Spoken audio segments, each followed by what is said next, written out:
the Leader of the House, responding to the said application, the Leader of the House makes a general submission. The application was anchored on the rules of this House, a mandatory provision in Order 195. There's no may there. It reads, for the avoidance of doubt and at the risk of being repetitive, this is what it says. The budget statement in economic policy of the government shall be presented to the House by the minister responsible for finance on behalf of and on the authority of the president and in the form the House made. What is... Did rat die here? The one we bring come over for your dream, Abi? Which rat? Wait, stop talking.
Form of a motion or in a form of a statement. This is a this item has to be taken.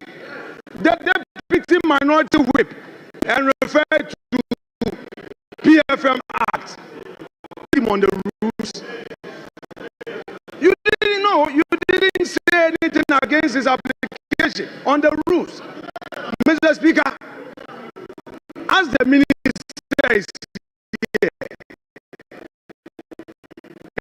in which form are we going to listen to him? Well, is he going to make a statement? Or he is going to move a motion? Mr. Speaker, this house is being invited to determine this matter. You see, the Supreme Court has had an occasion to give a contextual interpretation where, yes, it is there. No, come on, Mr. Speaker, even that argument aside, put that argument aside. There's no need for any interpretation of whether may should be shall. The point is that the law provides that we should determine the form. The law says we should determine the form. In this house, there are ways to come here.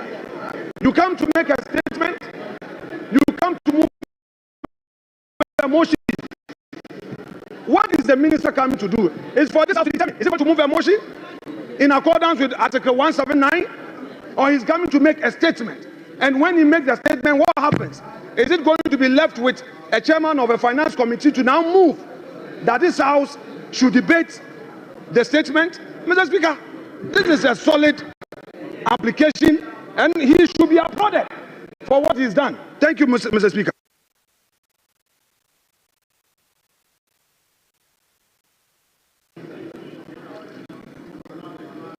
I will want to rule on this matter. I've heard enough. I think in terms of procedure, the right thing has been done.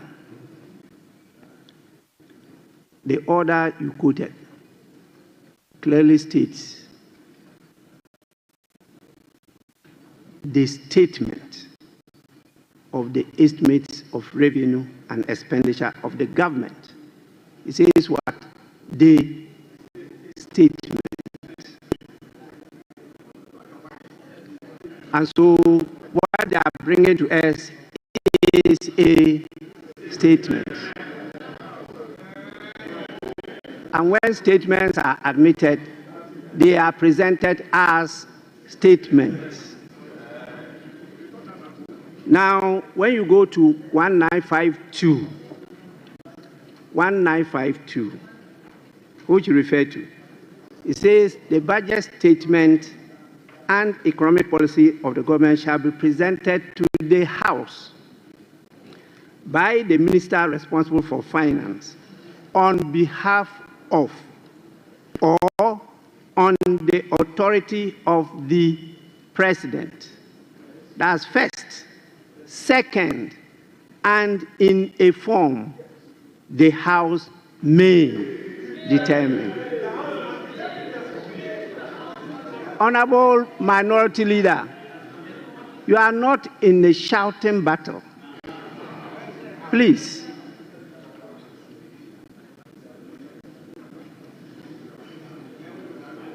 This is the House. The only way the House can determine however you define form is when the statement is presented to you. The House cannot determine this matter outside the House. You can only determine it when you are truly sitting as a House. And this is the House. He's presenting the statement.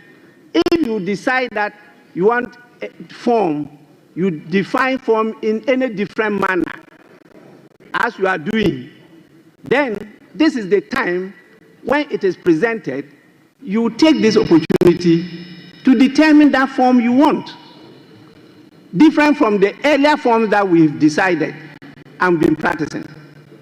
If this is what you want to do, please, the statement must first be presented to you. It has to be presented to the House. And if you may, you determine the form you want it to be presented. That can be part of the debate. But I'm not sure the definition you are putting on the word form. Form. Please go back to your lexicons.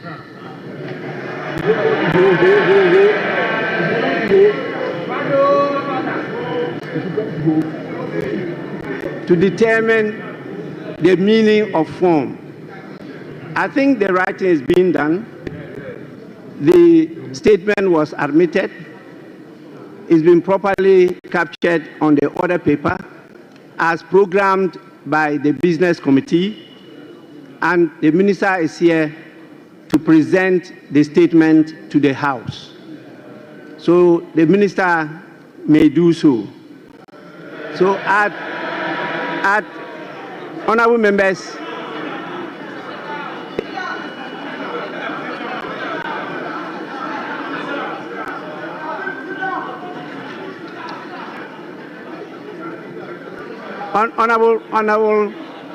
Honorable Minister, just a minute. Just a minute. Honorable members, at the commencement, yes. Mr. Speaker, just to thank you for your guidance and the proper interpretation of 1952. Thank you, Mr. Speaker.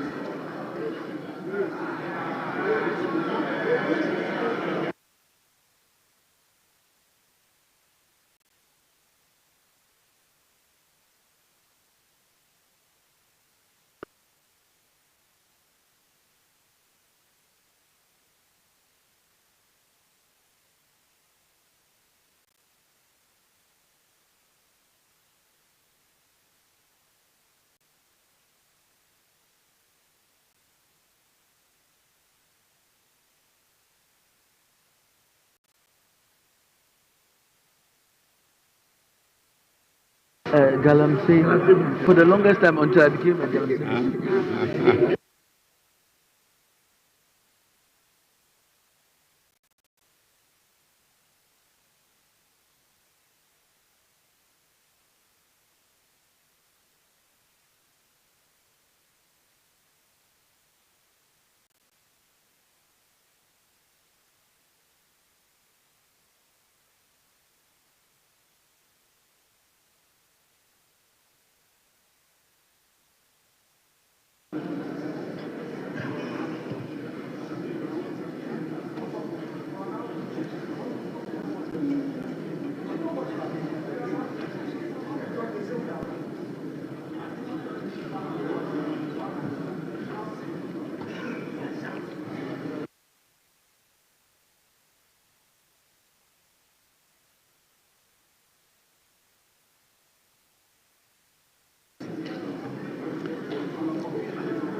Honorable members, item 7, statements. The budget statement and economic policy of the government for the year ending 31st December 2025. Minister for Finance.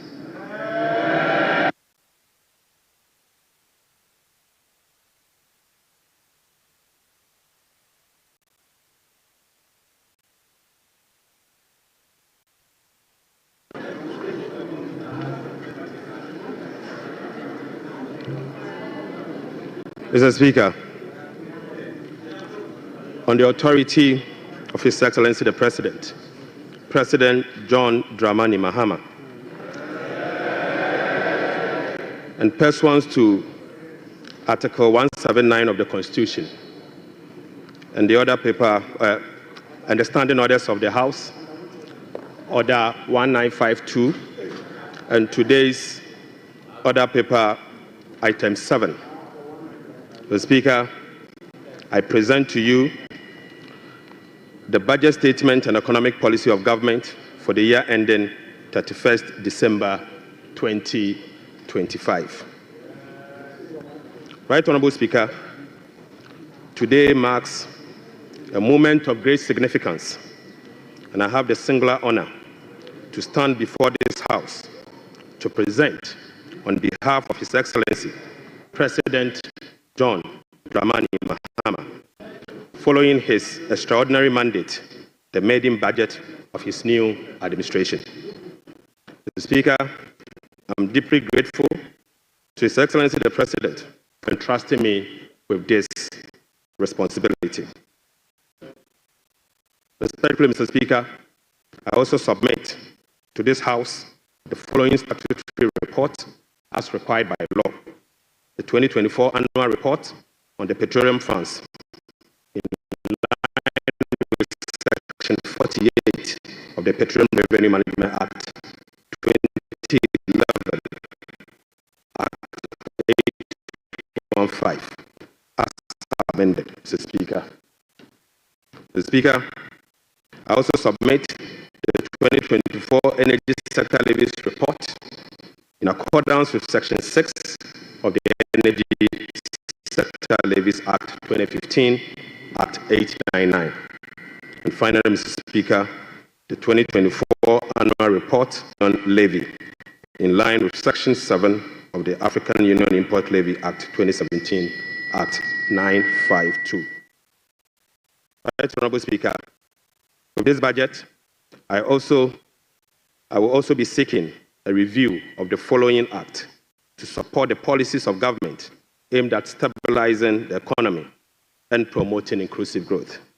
The first will be an amendment to the Petroleum Revenue Management Act 870, and the second will be an amendment to the Mineral Income Investment Fund Act 2018, Act 978.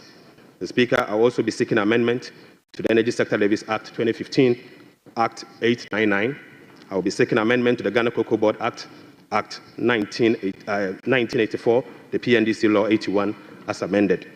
The Speaker, that's not all. I will also be seeking amendment to the Earmark Funds Capping and Realignment Act 2017, Act 947, the Ghana Procurement Authority Act 2003, Act 663, as amended, in Act 914.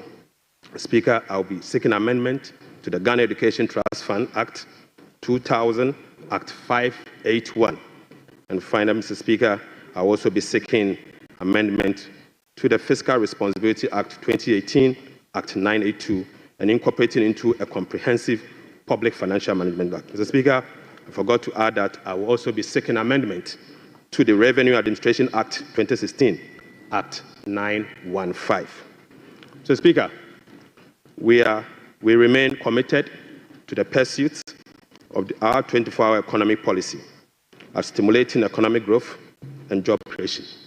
Right Honourable Speaker, this policy will contribute to addressing Ghana's structural economic challenge by creating an integrated, efficient, and increasingly export-driven industrial economy that fulfills the utilization of our national resources, capital, and labor power. Right Honourable Speaker, will be presenting the 24-hour economic policy to Parliament in due course. In this respect, Mr. Speaker, the Labour Act, the Ghana Investment Promotion Act, and other enabling legislations will be reviewed accordingly. Mr. Speaker, as part of the effort to stabilize our city through foreign exchange and gold reserve accumulation, I will also submit a bill to provide a legal framework for the establishment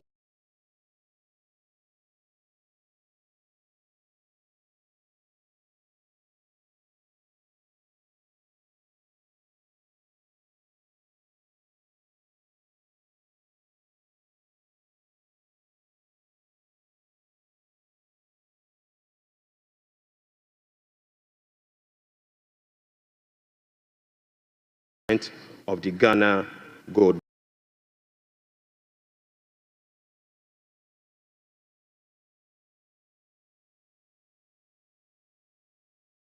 Board for the consideration.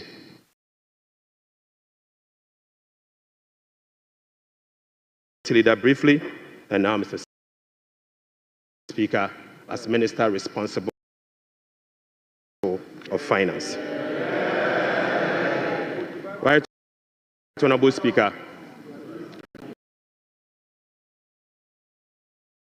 the invaluable experience I gained in this chamber has shaped my perspective, sharpened my focus, and prepared me for the task at hand. I fully commit to supporting His Excellency the President to fix the economy of Ghana. I take this opportunity to extend my profound gratitude to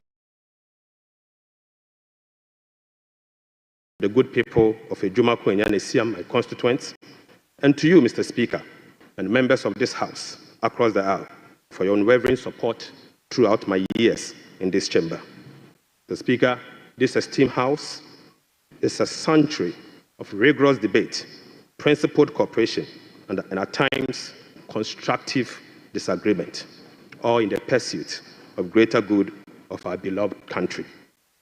I look forward to working with you, Right Honourable Speaker, and my colleagues on both sides of the aisle to reset the Ghana's economy through sound policy and structural reforms that will propel our country forward. Mr. Speaker, there comes a time in a nation's history when fundamental challenges must be confronted, difficult choices must be made, and a new course must be set for the future. For Ghana, the defining moment is now. Mr. Speaker, President John Dramani Mahama made a commitment to reset Ghana for jobs, accountability, prosperity. The Speaker, as captured in the NDC manifesto, in this regard, the theme of our budget is resetting the economy. For Ghana, we want.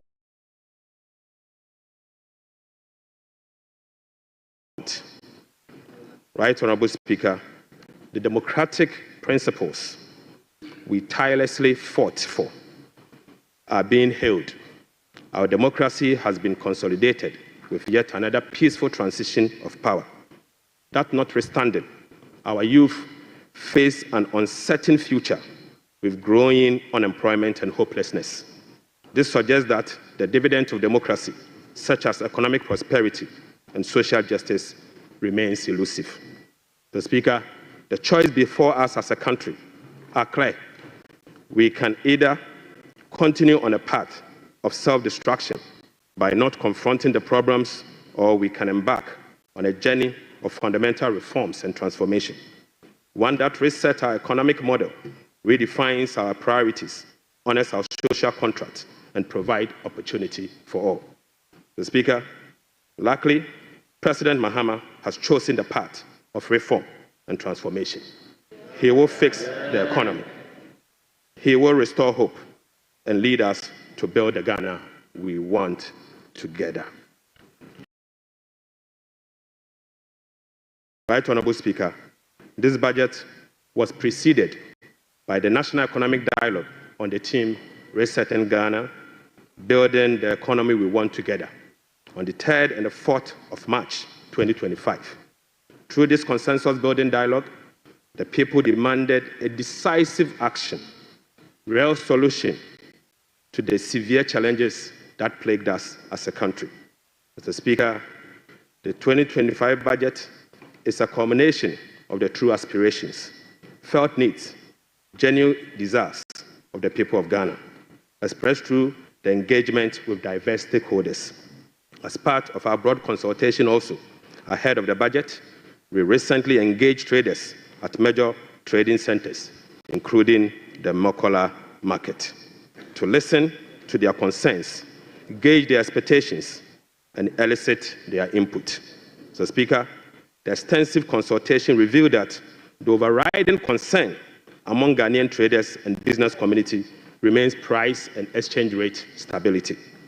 Apart from eroding their working capital, exchange rate volatilities makes effective business planning impossible and increase the cost of doing business.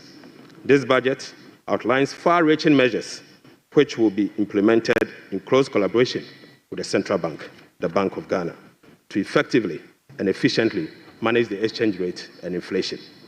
Mr. Speaker, we also engage the youth of Ghana in a dialogue on social media as part of our new budget consultation.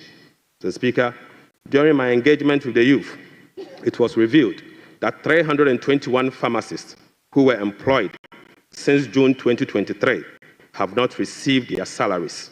We will take urgent steps to remedy this situation immediately. Right Honorable Speaker, this conversation was an eye-opening experience, one that strengthened my belief that the voices of the youth matter in designing policies that directly and indirectly impact their lives and future.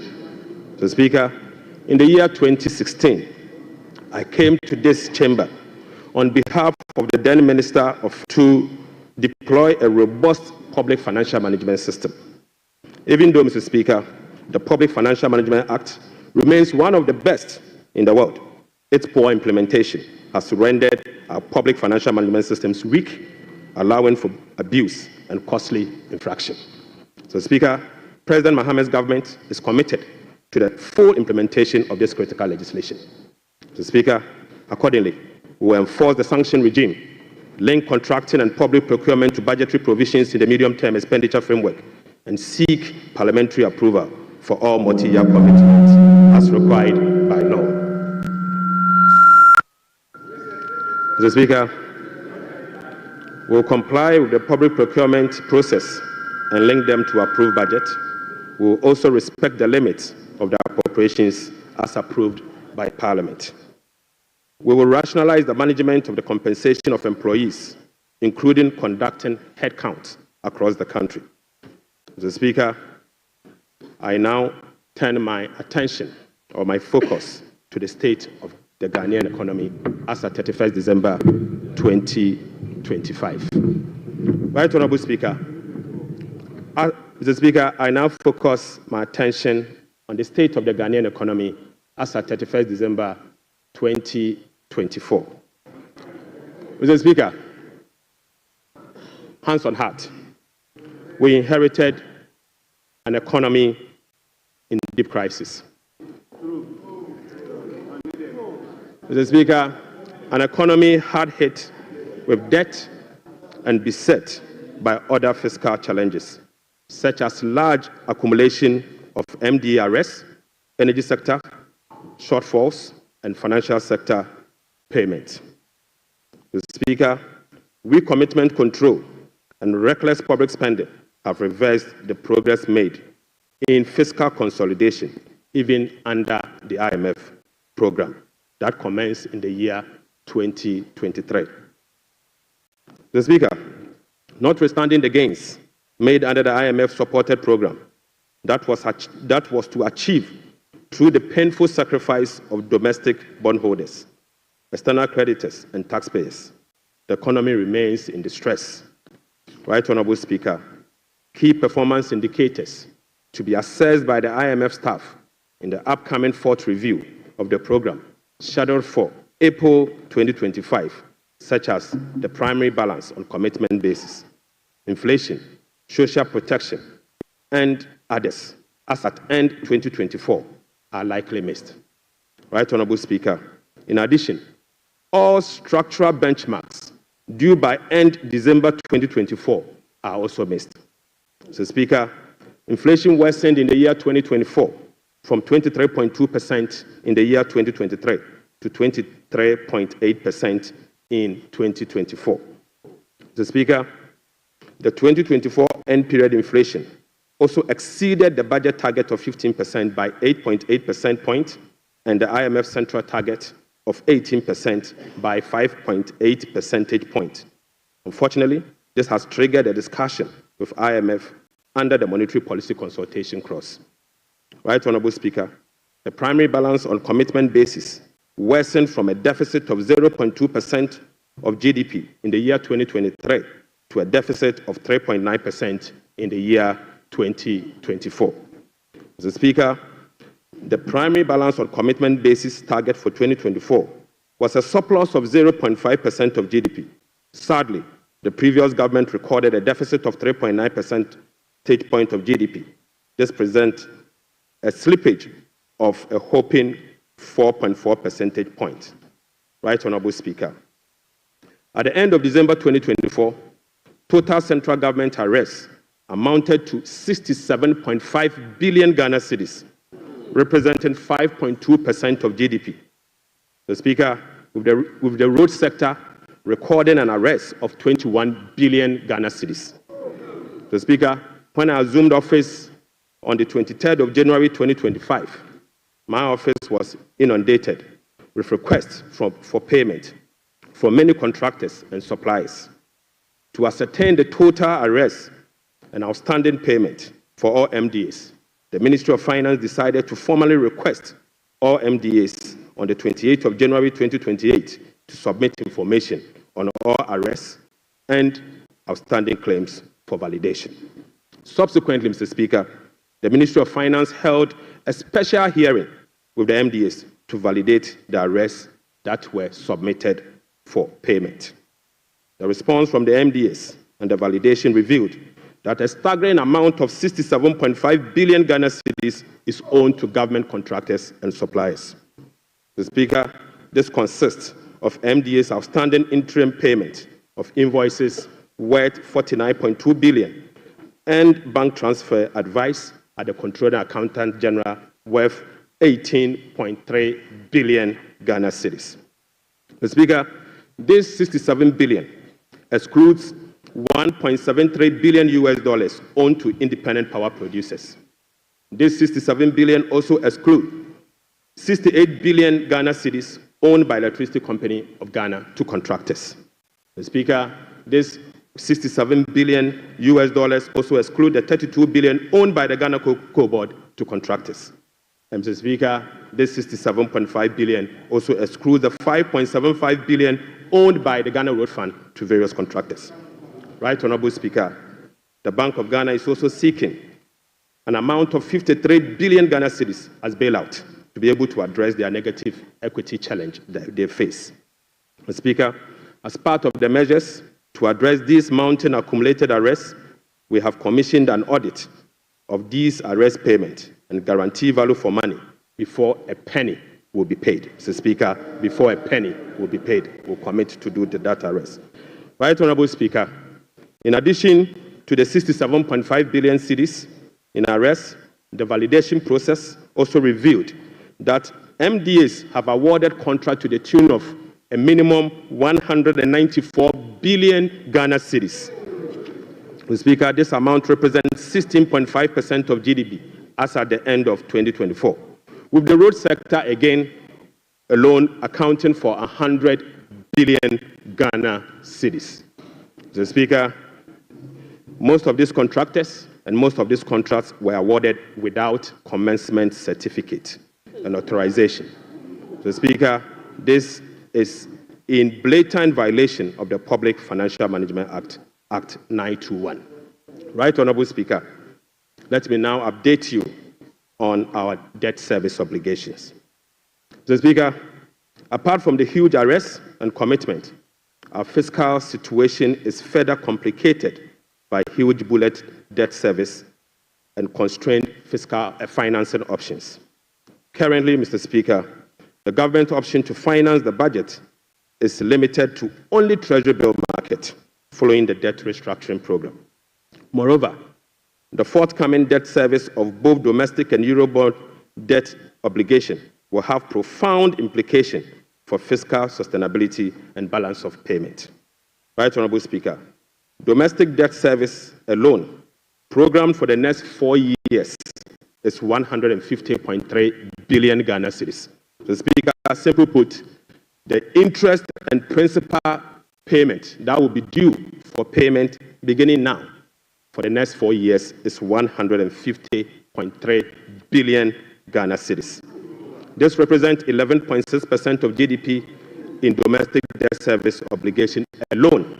The Speaker, of this 150 billion Ghana cedis, 73.3% of this 150 billion Ghana cedis is due for payment in the year 2027 and 2028. Right, Honorable Speaker, 2027 alone, the domestic debt service that will be falling due will be 57.6 billion, and 2028 will be made to call upon to pay 52.5 billion Ghana cedis. So, Speaker, the debt service obligation of 2027 and 2028 are major harms. These harms are cancerous and pose significant risks to the economy of Ghana. But, Mr. Speaker, touch wood, we shall fix it. We shall fix it. Mr. Speaker, our debt service obligation of this financial year is equally burdensome with significant harms. February, we were called upon to pay 9.9 billion. July, we'll be paying 6.2 billion. And August, we'll be paying 10.1 billion, all this year. Right, Honorable Speaker, the fiscal challenges are further compounded by the significant short-term Treasury bill that we also inherited. So, Speaker, these obligations, totaling about 111.1 billion Ghana cedis, requires rollover week in, week out, placing additional pressure on cash flows and liquidity requirements. Mr. Speaker, beyond the domestic maturities, Ghana faces significant external debt service obligations for the next 4 years. In the next 4 years, we'll be made to call upon to pay 8.7 billion US dollars, representing 10.9% of GDP, with heavy concentration again in the year 2027 and 2028. Again, Mr. Speaker, 55% of this external debt service will be due in the year 2027 and 2028.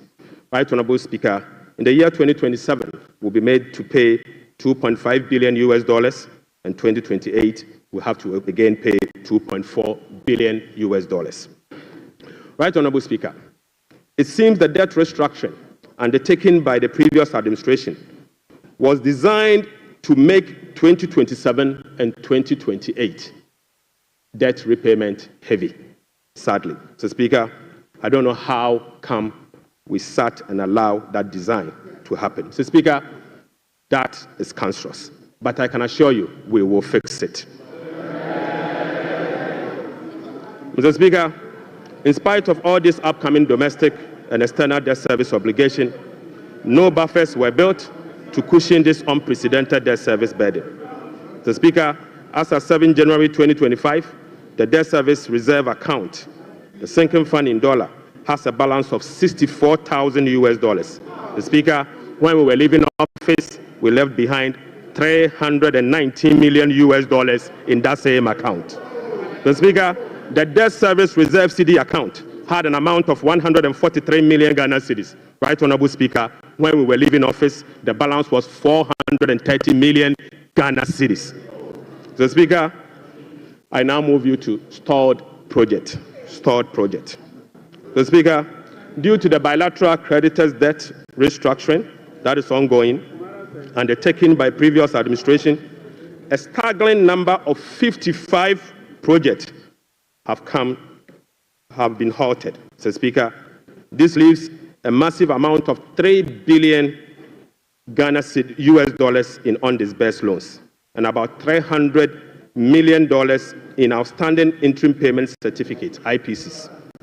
Some of these projects include the famous Efie Kwanta Hospital, the Kejetia Market Phase 2, the Bolgatanga Boko Pomacrom Road, and the Tema Aflawa Road project. Delayed payment and demobilization from site could result in cost overruns of over $1.1 billion US dollars. Right, Honorable Speaker, the IMF-supported program imposed an annual disbursement ceiling of $250 million for all bilateral loans that are being restructured. This constraint means that it will take a minimum of 12 years to complete all of this stalled program. So, Speaker, unfortunately, as a result of the debt restructuring, all this stalled program, working with the IMF will take a minimum of 12 years if we decide to go business as usual. We'll be engaging in the coming days to resolve this challenge.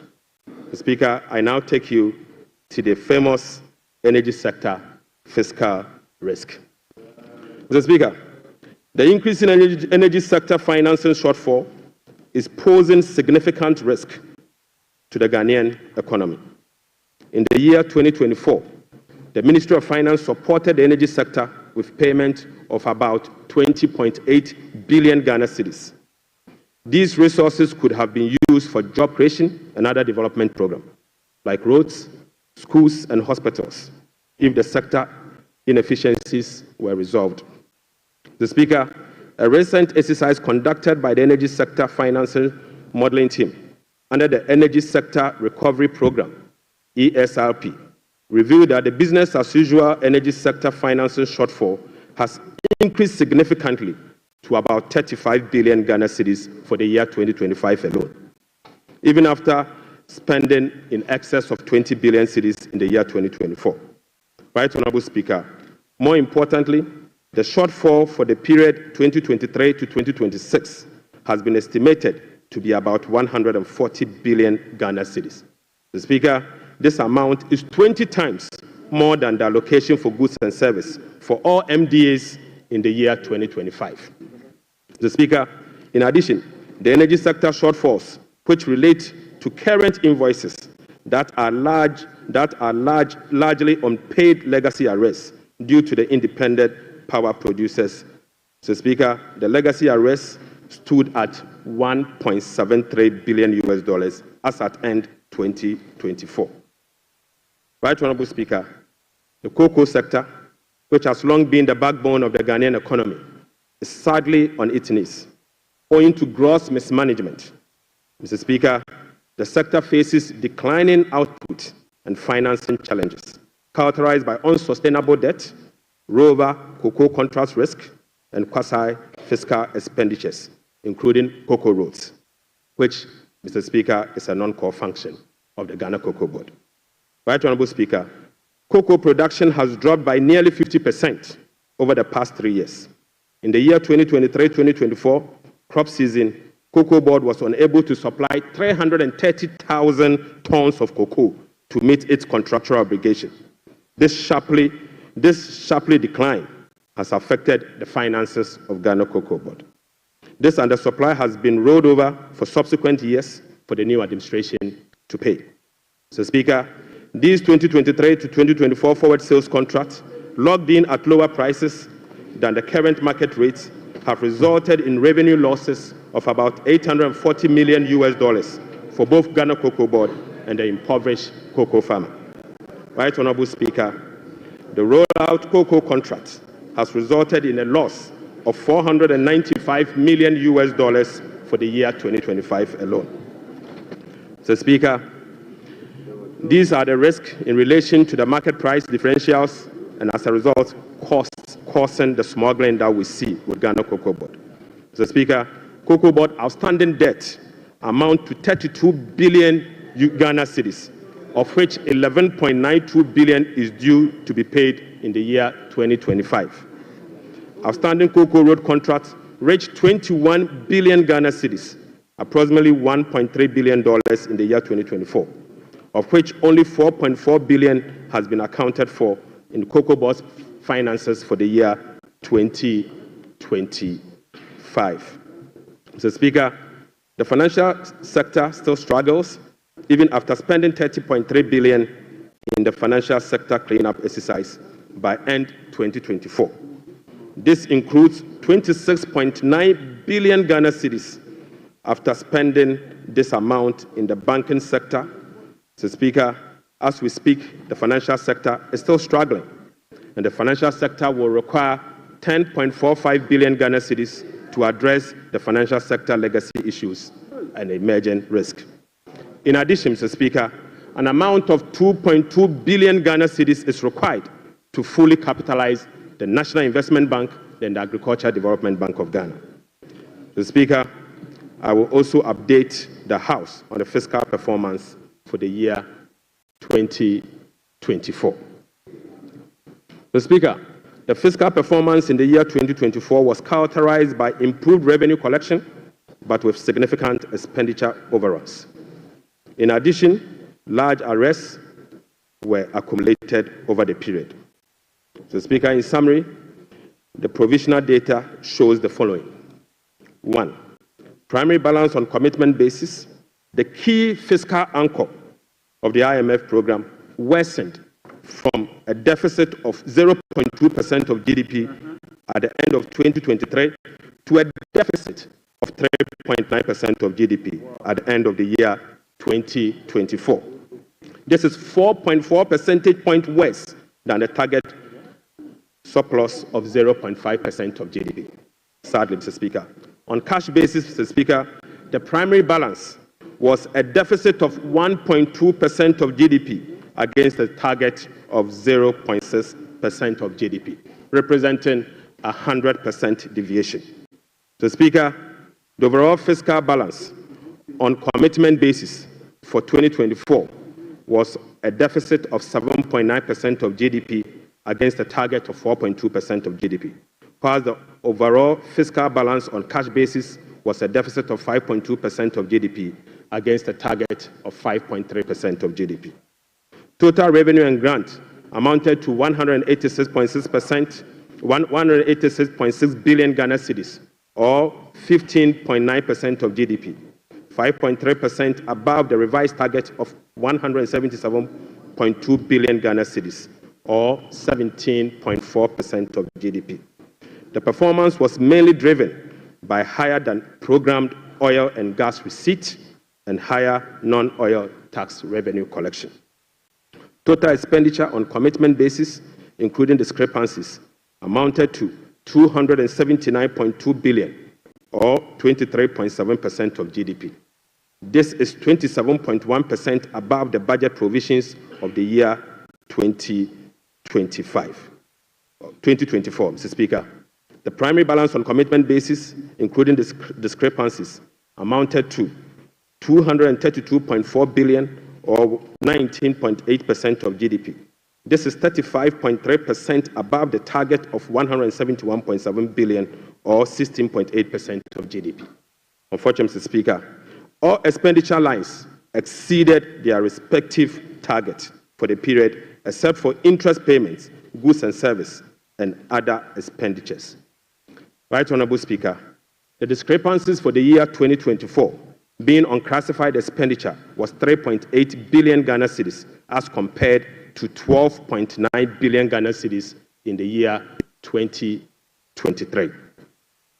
Mr. Speaker, at the end of December 2024, provisional data indicate that gross central government and guaranteed debt was 726.7 billion from 610 billion in 2023.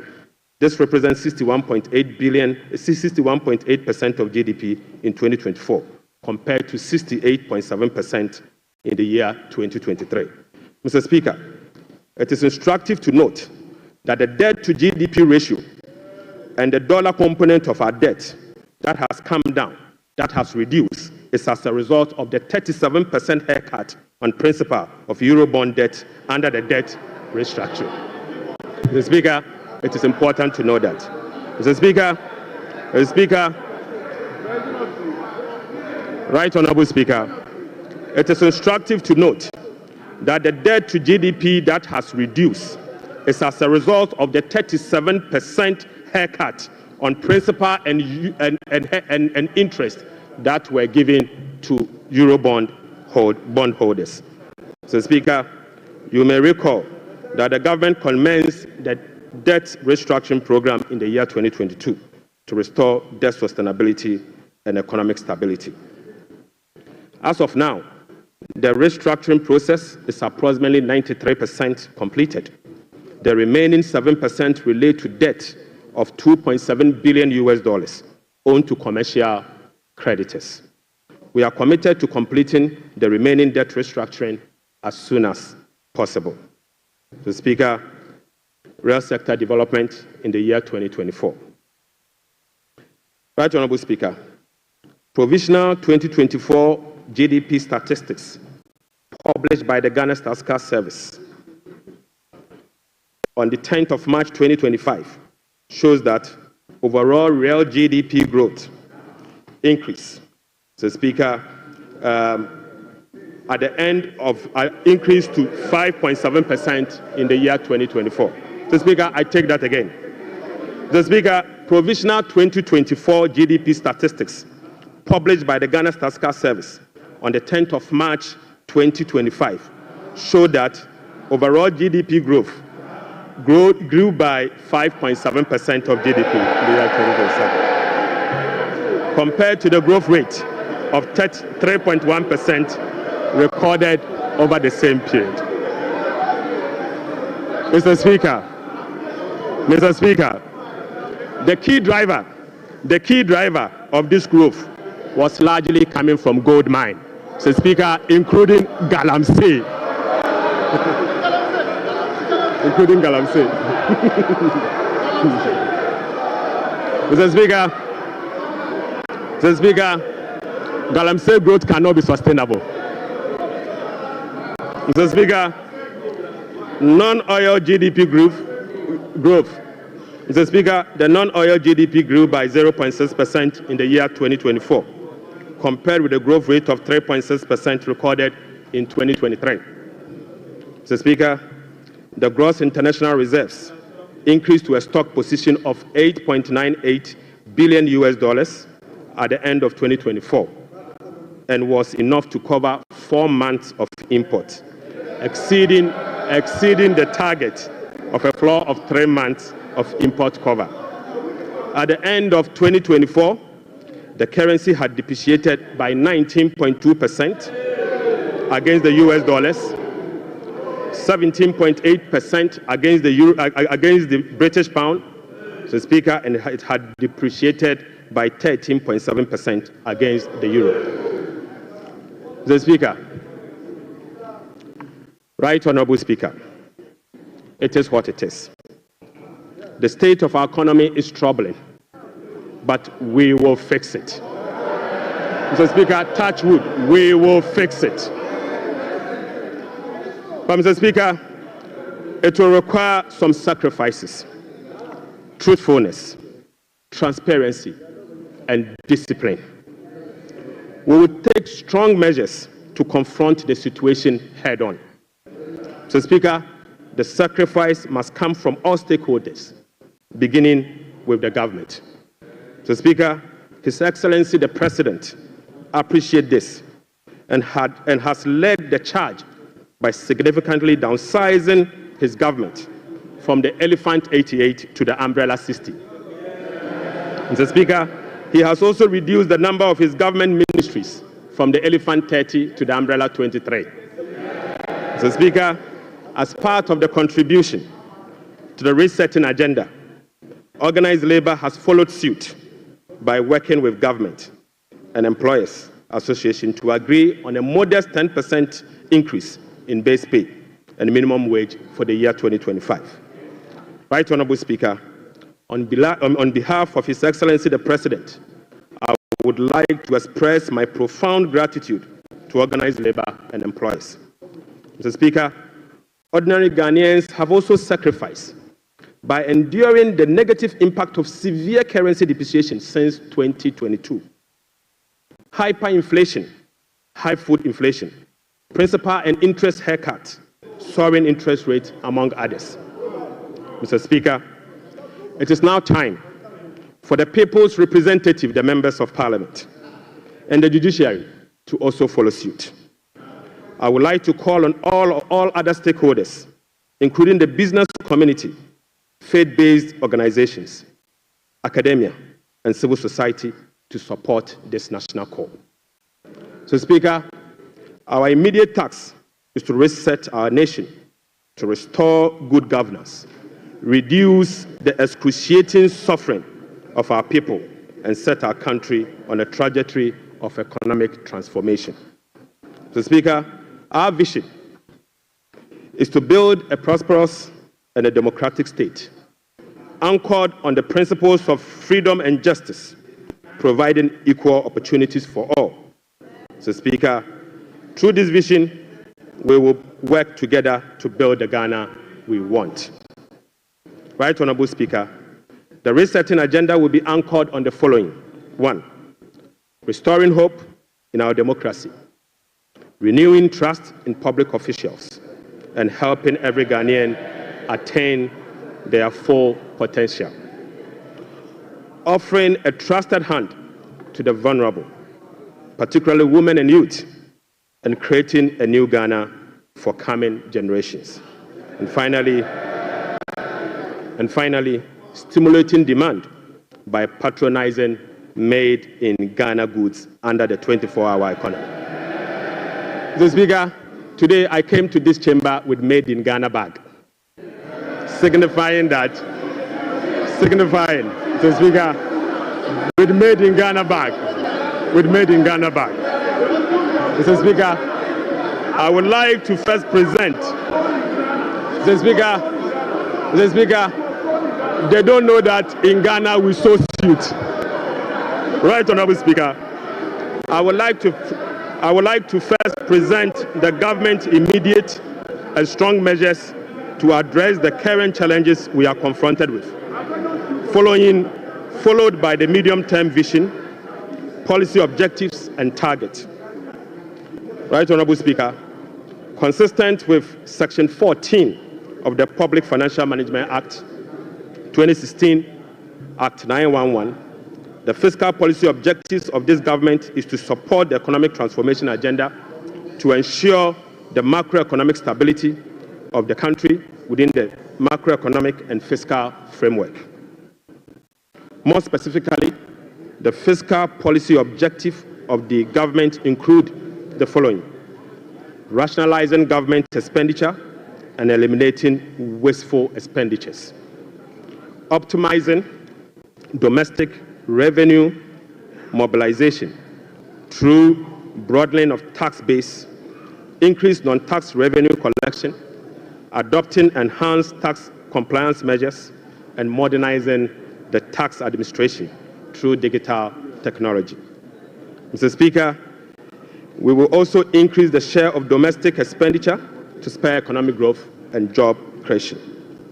We'll be reducing public debt to sustainable levels and adopting prudent debt management practice to support debt sustainability. Reducing the fiscal deficit progressively in accordance with the amended Fiscal Responsibility Act to promote fiscal and debt sustainability. And Mr. Speaker, restoring confidence in the Ghana economy. Right Honorable Speaker, our approach will be to foster economic growth, accelerate job creation, reduce inflation, and stabilize the cedi. To achieve this, it is crucial that we establish the macroeconomic stability and ensure debt sustainability. Mr. Speaker, we are confident that by prioritizing these fundamental elements, we can cultivate an environment where individuals can prosper and businesses can thrive in Ghana. Mr. Speaker, Ghanaians, through the recent National Economic Dialogue, have expressed a clear desire for fiscal deficit and public debt to be reduced through cuts in government spending rather than through only tax measures. We wholeheartedly agree, Mr. Speaker, going forward, we will tailor our expenditure to align with our fiscal realities. After all, whoever pays off their debt gets rich. Mr. Speaker, we are poised to implement a three-pronged approach to achieve our objective, beginning with this budget immediately. First will be to recalibrate the fiscal adjustment, and we believe that by prioritizing spending-led fiscal adjustment can initiate a positive cycle. Fiscal adjustment can initiate a positive cycle in a way that first, it will help lower inflation and curb depreciation of the cedi. Secondly, it will lessen government reliance on borrowing, which in turn will reduce the crowding out of private sector and lower interest rates. Lastly, this approach will ease the strain on monetary policy, allowing the central bank some greater flexibility to reduce monetary policy rates, ultimately resulting in lower bank and lending rates. Mr. Speaker, the second approach will be to deliver a shock therapy. Mr. Speaker, we are implementing a form of shock therapy to the economy by making significant spending cuts this year, thereby reducing the government financing needs and front-loading fiscal adjustment. This is the down payment for our policy credibility and creditworthiness. Right Honorable Speaker, our third approach will be to restore fiscal responsibility. By moving forward, we will enhance public financial management by empowering ministers to effectively manage their budget on their own, ensuring strict compliance with the commencement certificate. Mr. Speaker, we'll be passing and enforcing a revised Fiscal Responsibility Act. And finally, we will enforce the sanction regime for non-compliance of the Public Financial Management Act. Mr. Speaker, in pursuit of the overarching macroeconomic objectives, the following macroeconomic targets have been set for the year 2025. Overall real GDP growth of at least 4% of GDP. Mr. Speaker, not less non-oil real GDP growth of at least 4.8% of GDP. Mr. Speaker, end period inflation rate of 11.9%. Mr. Speaker, primary balance on commitment basis of a surplus of 1.5% of GDP. Mr. Speaker, gross international reserves, including oil funds and encumbered assets, to cover not more than a minimum of 3 months of import. Mr. Speaker, to address inflation, government will implement a number of measures to complement the Bank of Ghana and monetary authorities.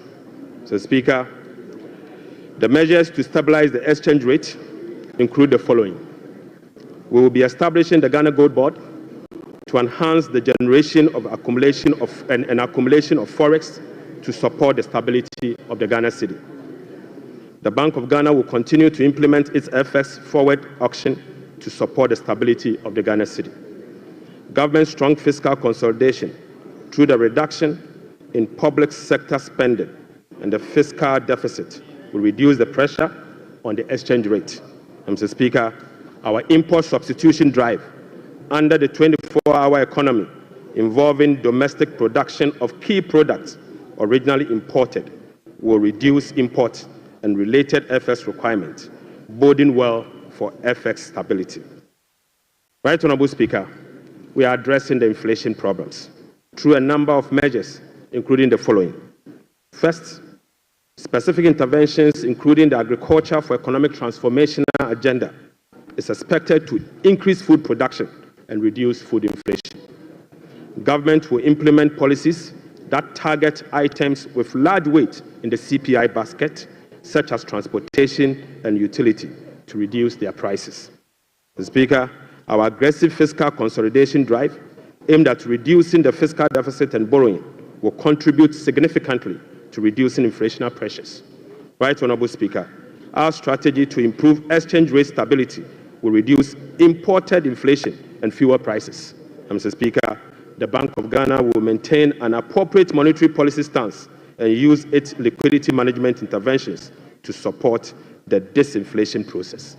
Right Honorable Speaker, to achieve our expenditure-led fiscal consolidation objectives, we will implement the following measures. Mr. Speaker, I now take you to our expenditure measures.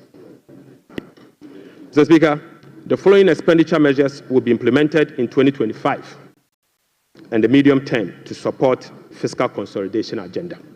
First, we will conduct a comprehensive audit to validate the quantum of arrests and commitment as at 31st December 2024.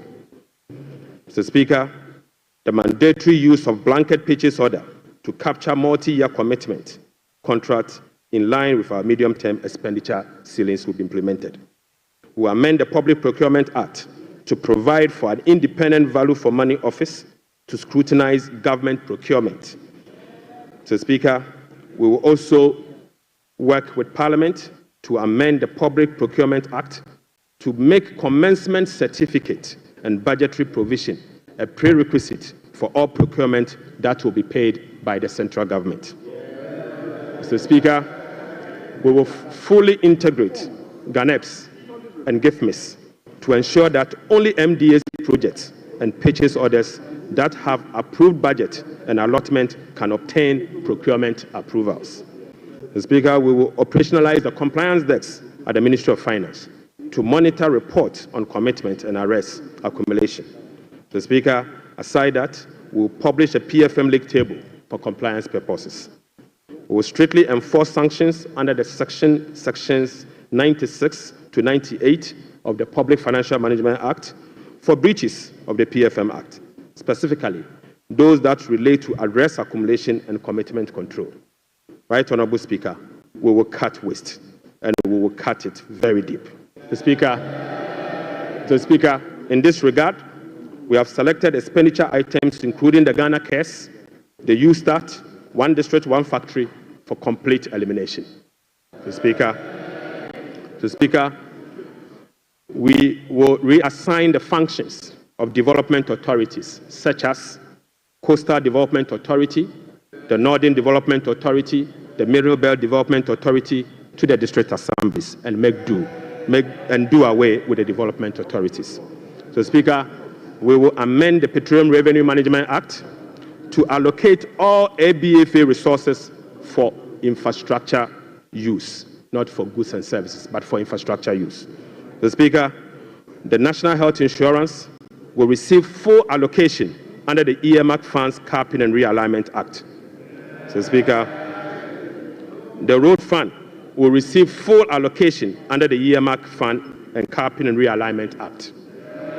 So, Speaker, JNPC share of net carried and participating interest from 30, we will reduce the GNPC share of net carried and participating interest from 30% to 15%, and fully restore transfers to GNPC under the earmark fund and capping alignment act.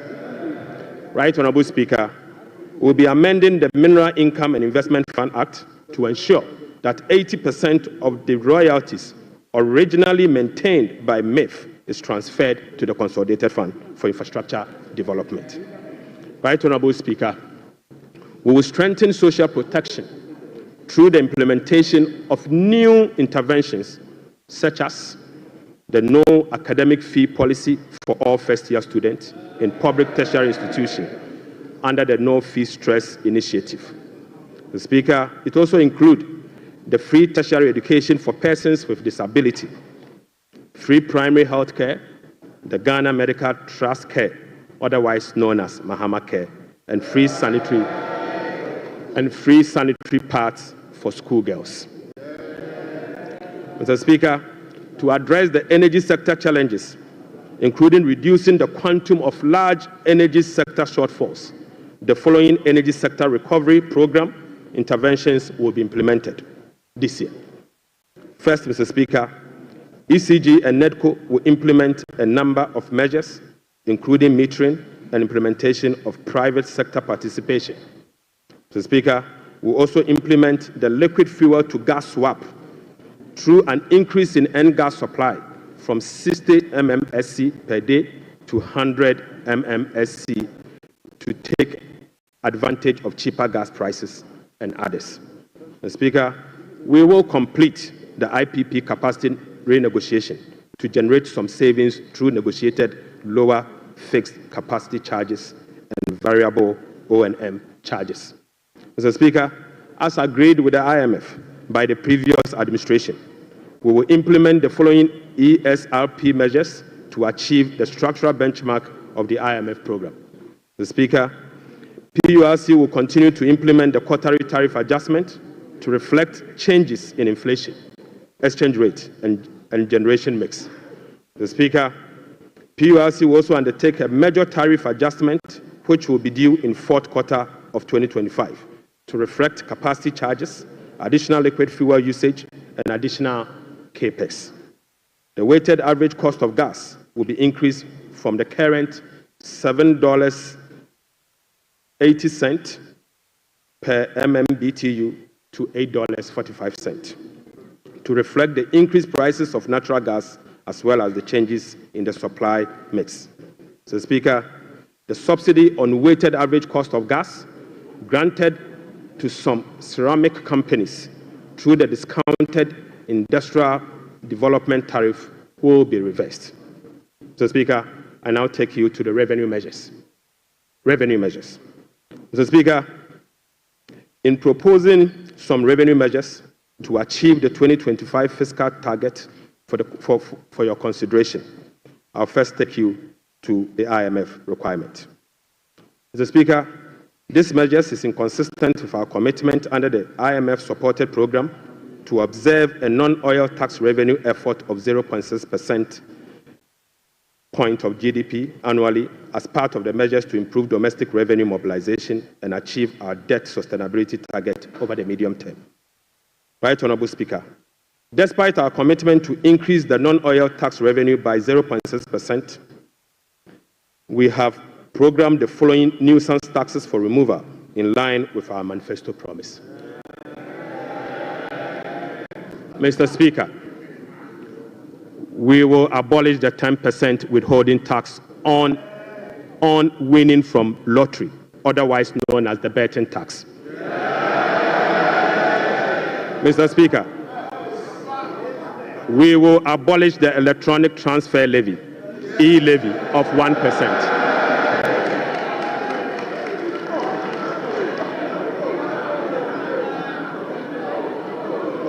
Mr. Speaker,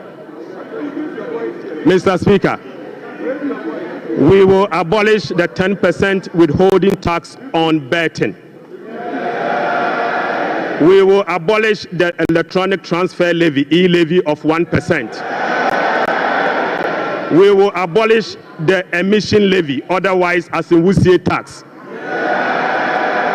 We will abolish the VAT on motor vehicle insurance policy. Mr. Speaker, we will abolish the 1.5% withholding tax on unprocessed gold by small-scale miners.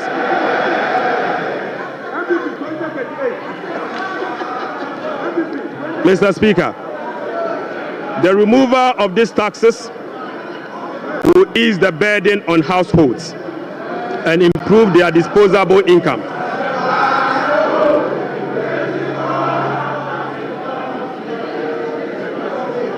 Right, Honorable Speaker, The removal of these taxes will ease the burden on households and improve their disposable incomes. In addition, it will support business growth and improve tax compliance. Mr. Speaker, Right Honorable Speaker, the tax refund account has been abused in recent years.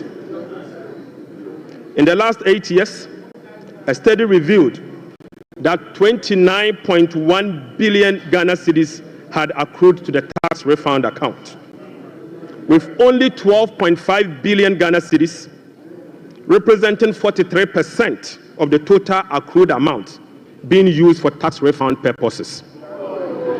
Mr. Speaker, the study also revealed that 16.6 billion Ghana cedis, representing 57% of the total amount accumulated in the tax refund account, was misapplied. Mr. Speaker, which is a total violation of the Revenue Administration Act, Act 915, and the Public Financial Management Act. Instructively, Mr. Speaker, there were virtually no tax refund arrests over the period. Mr. Speaker, and therefore, we are reducing the current tax refund ceiling by 2 percentage points from 6% to 4% of total revenue, as defined in Section 69 of the Revenue Administration Act, Act 915. Mr. Speaker, by reducing the ceiling on the tax refund from 6% to 4%, Right Honorable Speaker, we have saved the taxpayer 3.8 billion Ghana cedis. Mr. Speaker, this amount is enough to close the revenue shortfalls from the removal of the e-levy and the betting levy. Mr. Speaker, the e-levy would have accrued 1.9 billion Ghana cedis, and the betting tax would have accrued 180 million. The two put together is just above 2 billion Ghana cedis. By reducing the tax refund account from 6 to 4, it is enough to remove this tax, and the savings will be provided to take care of social interventions. Mr. Speaker, already we have saved 3.8 billion cedis for 2025 alone from one source, and this is enough to close the gap from the taxes we have removed today. Mr. Speaker, to address the concerns from well-meaning Ghanaians on how we are going to close the revenue shortfalls as a result of the removal of the selected taxes, the answer is that we have stopped the bleeding. We have stopped the bleeding. Mr. Speaker, accordingly, with this budget, we will amend the Revenue Administration Act 2016, Act 915. This measure will improve the tax revenue net of tax refund by 2%, representing 0.3% of GDP. Mr. Speaker, in line with government policy, the 2025 minimum wage, recently negotiated with the National Tripartite Committee, will be zero rated. This is consistent with our resolve to protect the poor and the vulnerable. Mr. Speaker, again, without increasing the levy, we will also review the Energy Sector Levies Act to consolidate the energy debt recovery, the Energy Sector Recovery Levy, and the Sanitation and Pollution Levy into one levy and use the proceeds to cater for energy sector shortfalls and service the inherited debt service obligation. Mr. Speaker, the reset has just begun. Right Honorable Speaker, the rest of the energy sector levies, including the Road Fund Levy, Energy Fund Levy, Price Stabilization and Recovery Levy, Public Lighting Levy, and National Electrification Levy, will remain to support the achievement of their intended objectives. Right Honorable Speaker, Ghana has not sufficiently capitalized on the benefits of its extractive sector to generate revenue to support development and diversification. We have failed to leverage our natural wealth by capturing its rent and channeling it towards productive infrastructure and human capital. Natural resource rent, which is the difference between the revenue of a commodity and the average cost of producing that commodity, is about 14% of GDP in the case of Ghana. However, Mr. Speaker, revenue from extractive industry is around 1.5% of GDP only. This is because, as a country, we have failed to fully capture the economic rent of our natural resources. Mr. Speaker, whereas global gold prices have seen some significant increase in recent times, Ghana has not been able to take full advantage of the development. Subsequently, Mr. Speaker, we are proposing to increase the growth and sustainability levy from 1% on gross production of mining companies to 3% to enable the nation to have its fair share of the windfall. Mr. Speaker, we also propose to extend the sunset clause to 2028. Mr. Speaker, we also propose to extend the sunset clause of the special import levy to 2028. Mr. Speaker, Ghanaians and this Honorable House will recall that road tolls on public roads were zero rated in the year 2022. Demand for construction and improvement of roads infrastructure continues to increase, even as substantial arrests and claims in the road sector remains. Right, Honorable Speaker, while the annual average collection from road tolls have not been significant compared to its potential, the existing zero-rated policy for road tolls has increased the situation and dimmed the prospect of raising enough revenue from tolls to road construction and maintenance. Accordingly, government will work with the stakeholders, including the private sector, to roll out a technology-driven solution to reintroduce road tolls this year as part of the big push. Right, Honorable Speaker, we will also strengthen the legal and regulatory regime for non-tax revenue and enforce the framework to improve service delivery.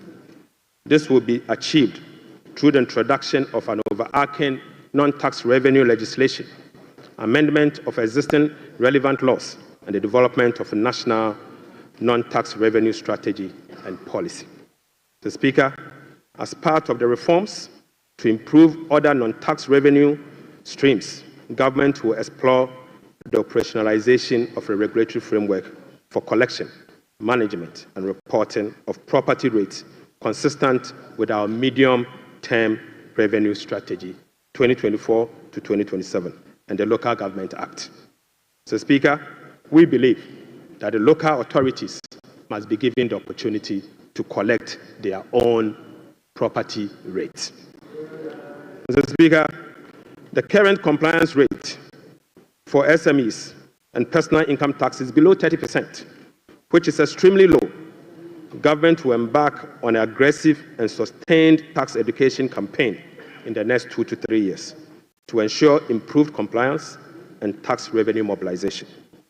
We will also institute a quarterly dialogue on tax issues among the Ghana Revenue Authority, Ministry of Finance, and the business community to ensure that issues affecting businesses are addressed promptly. Mr. Speaker, I now take you to VAT reforms. Right, Honorable Speaker, we commit to the people of Ghana and this House, the business community, that we will undertake a comprehensive value-added tax reform this year. Mr. Speaker, with the aim to review the current distortions and cascading structure of the value-added tax regime. Ghana's effective rate, VAT rate, is about 22%. This is obviously because the 2.5% Get Fund levy, the National Health Insurance levy of 2.5%, and the COVID levy are well added to the base for a final determination of what is due for VAT purposes. Mr. Speaker, aside the high VAT rate, businesses are not permitted by law to claim their input VAT for NHIL, Get Fund, and the COVID levy, compounding the burden on households. Right Honorable Speaker, our VAT regime has been distorted and rendered inefficient. It combines both VAT and sales tax principles with a flat rate, standard rate, and levies. We have requested for technical assistance from the Fiscal Affairs Department of the IMF on VAT reforms. It is expected that the IMF mission will commence in April 2025. The recommendations from the Technical Assistance Mission are expected to inform our reform. Mr. Speaker, ahead of the IMF Technical Assistance Mission, I will inaugurate a VAT reform task force to hold broad consultation with key stakeholders for their input. Mr. Speaker, the parameters for VAT reform will be is for them to complete this year. Mr. Speaker, the parameters will include the following. 1, abolishing the COVID levy. Mr. Speaker, reversing the decoupling of GetFund and NHIL VAT from VAT. Mr. Speaker, reducing the effective VAT rate for households and businesses. Reversing the VAT flat rate regime and upwardly adjusting the VAT registration threshold to exempt micro and small businesses from the collection of VAT. Mr. Speaker, will also improve compliance through public education and awareness. Mr. Speaker, I now take you to revenue mobilization and resource accumulation, resource allocation.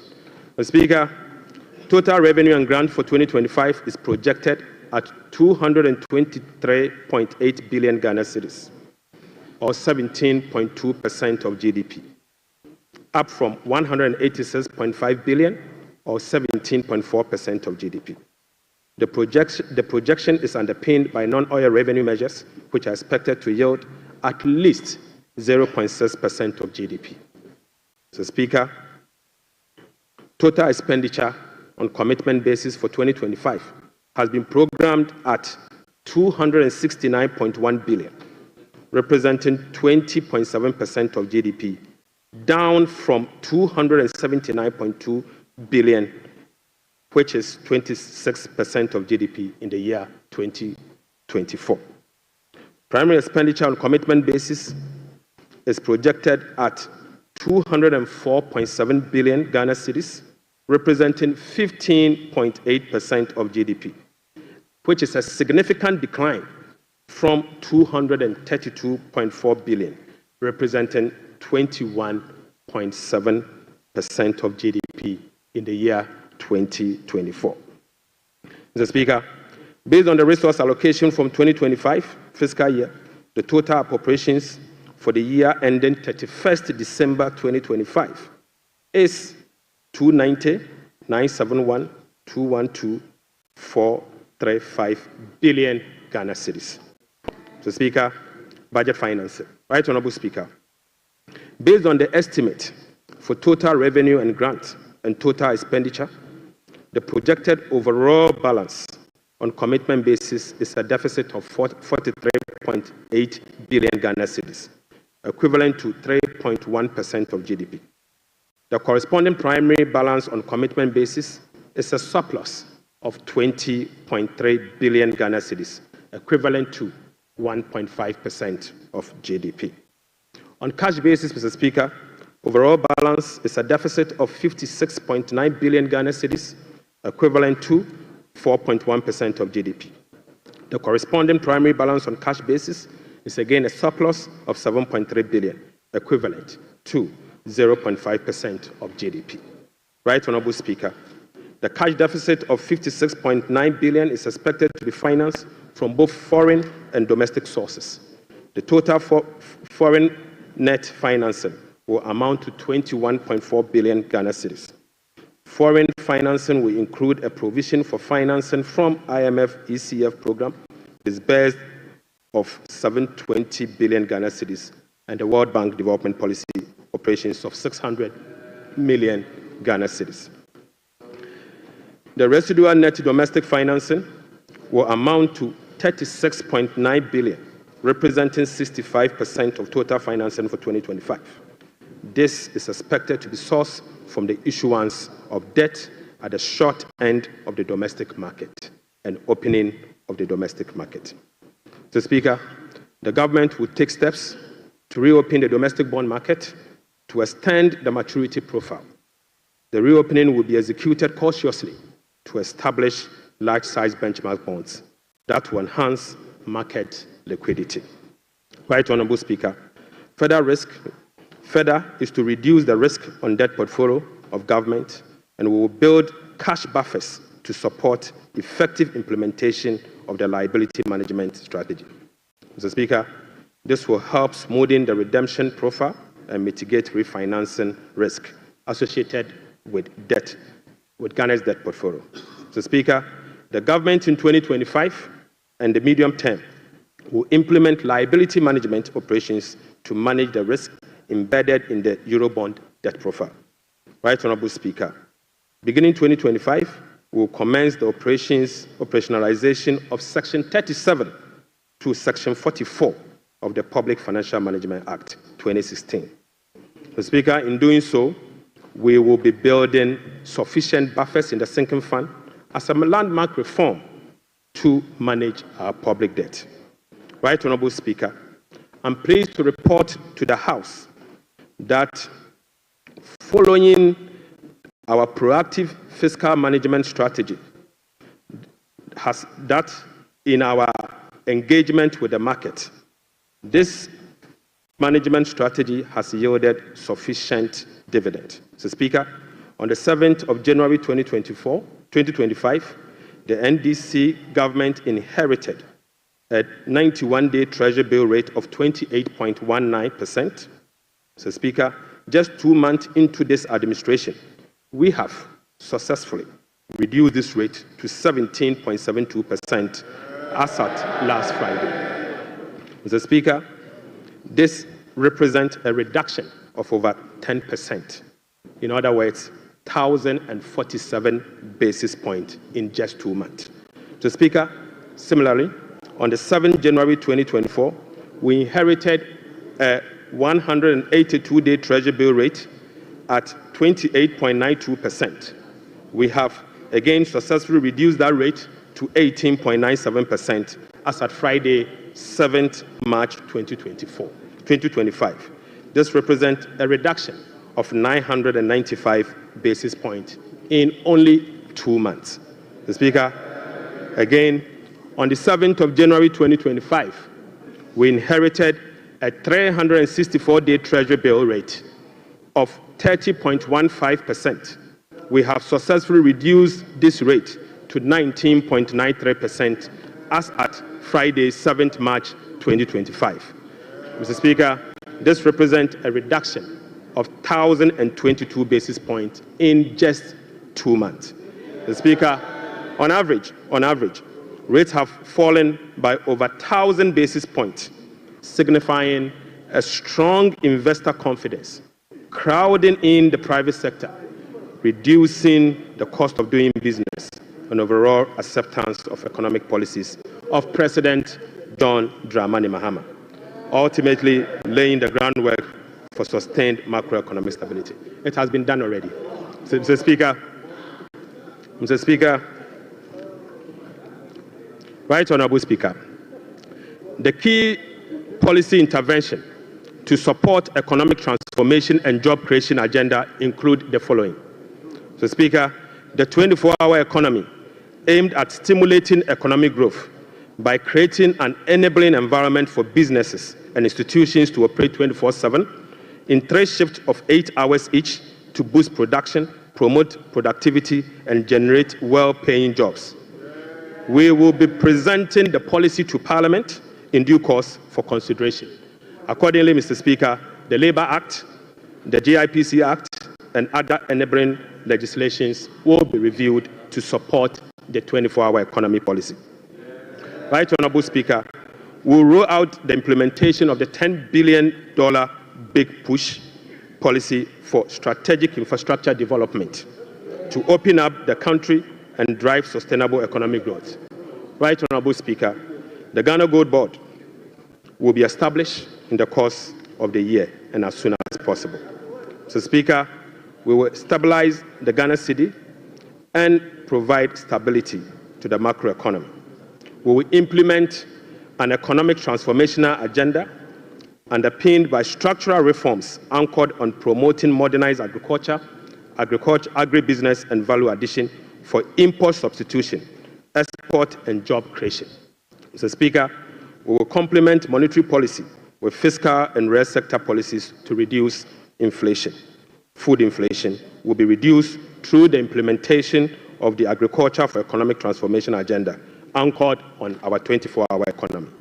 Right Honorable Speaker, we will undertake key structural reforms to support inclusive economic growth, fiscal and debt sustainability, sound public financial management, efficient public service delivery, and good governance. The Speaker will restructure the Bank of Ghana to strengthen its independence and operationalize its efficiency mandate. The Speaker will ensure that social protection is adequately catered for in the course of the year. We will use government procurement to drive Made in Ghana agenda to promote production and consumption of Made in Ghana goods. Right Honorable Speaker, to demonstrate this agenda, as I said, I came to this House with a presentation of a bag proudly made in Ghana by Horseman. Mr. Speaker, this should be encouraged. Right Honorable Speaker, beginning this year, we will formalize the export of Ghanaian labor to other countries. We will ensure a structured and beneficial system for Ghanaian workers seeking employment abroad and create safer legal pathway for them to work in foreign countries whilst protecting their rights and welfare. Mr. Speaker, this will also reduce illegal migration, prevent worker exploitation, and maximize the economic benefits of remittance and boost foreign exchange earnings. Mr. Speaker, I now take you to how these resources will be allocated in the year 2025. Mr. Speaker, we will provide a cedi equivalent of $279 million as a revolving fund for the Ghana Gold Board to be able to purchase and export at least 3 tons of gold per week from small-scale miners. Mr. Speaker, we have allocated 13.85 billion Ghana cedis for Big Push project. Mr. Speaker, we have allocated 13.85 billion Ghana cedis for the Big Push program. Mr. Speaker, an amount of 499.8 million Ghana cedis has been allocated for the non-academic fee policy for all first-year students in public tertiary institutions under the No Fee Stress initiatives. Mr. Speaker, we have allocated an amount of 292.4 million Ghana cedis to commence the distribution of free sanitary pads to female students in primary and secondary schools. Mr. Speaker, we have allocated again an amount of 242.5 million Ghana cedis to support the victim of Akosombo Dam spillage. Right Honorable Speaker, we have also allocated an amount of 200 million Ghana cedis to support the victim of tidal wave disaster that recently displaced resident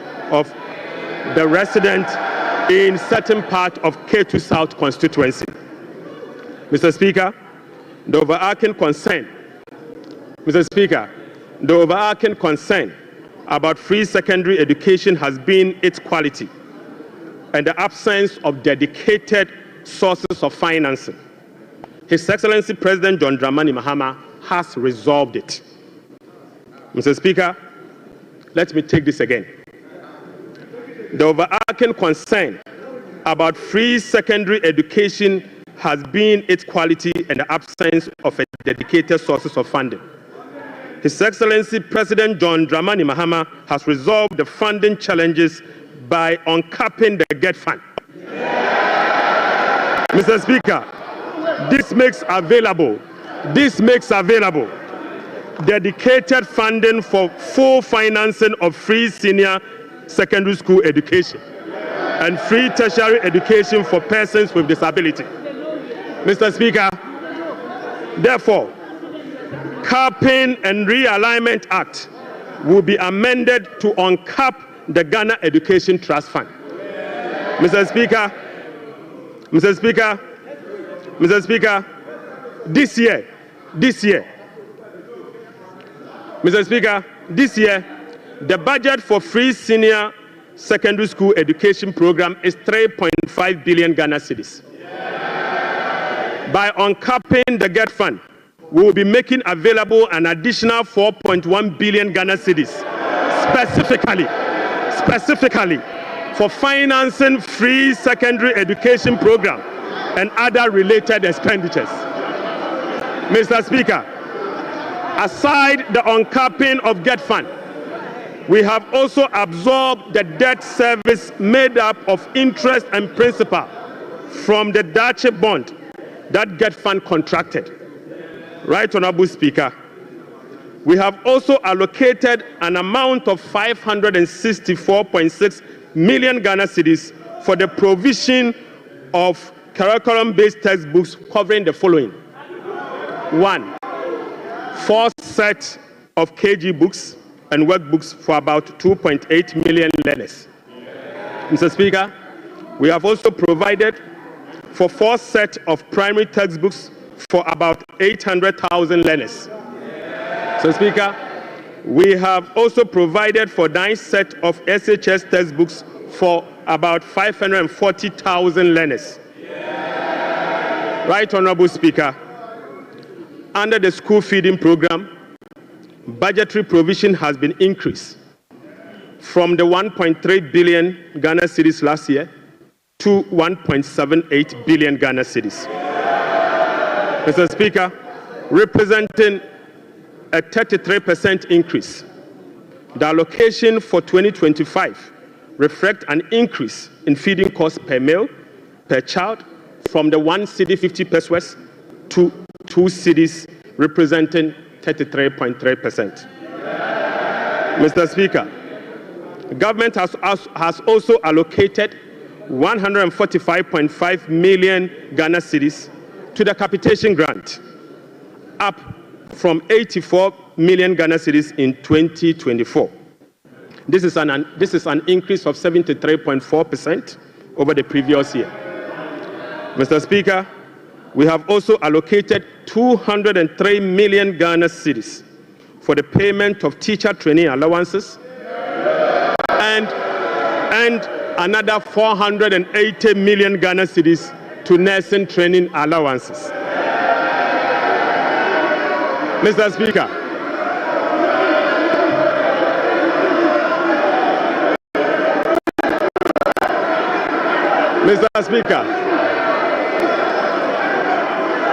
Mr. Speaker, we have uncapped the National Health Insurance Levy. Mr. Speaker,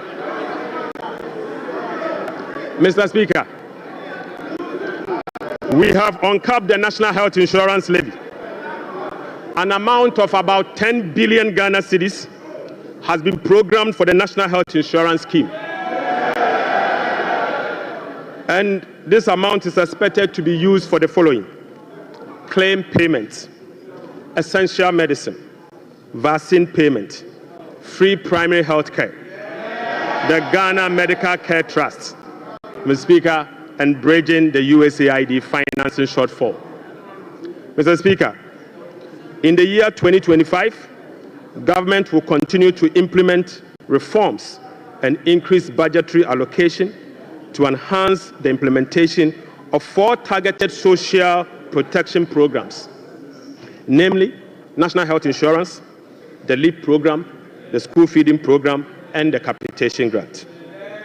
Right, Honorable Speaker, under the LEAP program, beneficiaries will be increased from the current 350,000 to 400,000 beginning July 2025. The allocation of 728.8 million Ghana cedis for last year has been increased to 953.5 million Ghana cedis in the year 2025. So, Speaker, we have also uncapped the road fund An amount of 2.81 billion Ghana cedis has been programmed for the Ghana Road Fund to be used solely for road maintenance. This represents an increase of 155% over the 2024 allocation of 1.1 billion Ghana cedis. 1.1 billion Ghana cedis. Mr. Speaker, we have also allocated an amount of 7.5 billion Ghana cedis to the District Assembly Common Fund. In accordance with our decentralization policy, we propose to Parliament that a minimum of 80% of the funds allocated to the District Assembly Common Fund should be sent directly to the district assemblies to spur economic growth and at the district level to deepen decentralization. Right, Honorable Speaker, I repeat, we have allocated an amount of 7.5 billion Ghana cedis to the District Assemblies Common Fund. Mr. Speaker, in accordance with our decentralization policy and objective, we propose to Parliament that a minimum of 80% of the funds should be sent directly to the district assemblies to spur economic growth at the district level and deepen decentralization. Mr. Speaker, it is worth noting that in a stark contrast to what has happened recently at the District Assembly Common Fund, where only 50% of the released amount are sent to the District Assembly for the purposes of running the assemblies. Mr. Speaker, we have also allocated an amount of 1.5 billion Ghana cedis for Agriculture for Economic Transformation Program, of which Feed Ghana, Ghana Grains Development Project, Vegetable Development Project, and Nkoko Nketenkete are all key components of the program. Right, Honorable Speaker, we have also allocated 51.3 million Ghana cedis as seed fund for the establishment of the Women's Development Bank. Mr. Speaker, we have also allocated 300 million Ghana cedis to the National Apprenticeship Program. Mr. Speaker, I repeat, we have also allocated an amount of 300 million Ghana cedis to the National Apprenticeship Program. Right, Honorable Speaker, we have also allocated an amount of 100 million Ghana cedis to the Edumewura Program. Mr. Speaker, an amount of 100 million Ghana cedis has been allocated to the National Codes Program. Mr. Speaker, another amount of 100 million Ghana cedis has been allocated for the payment of monthly allowance to all assembly members.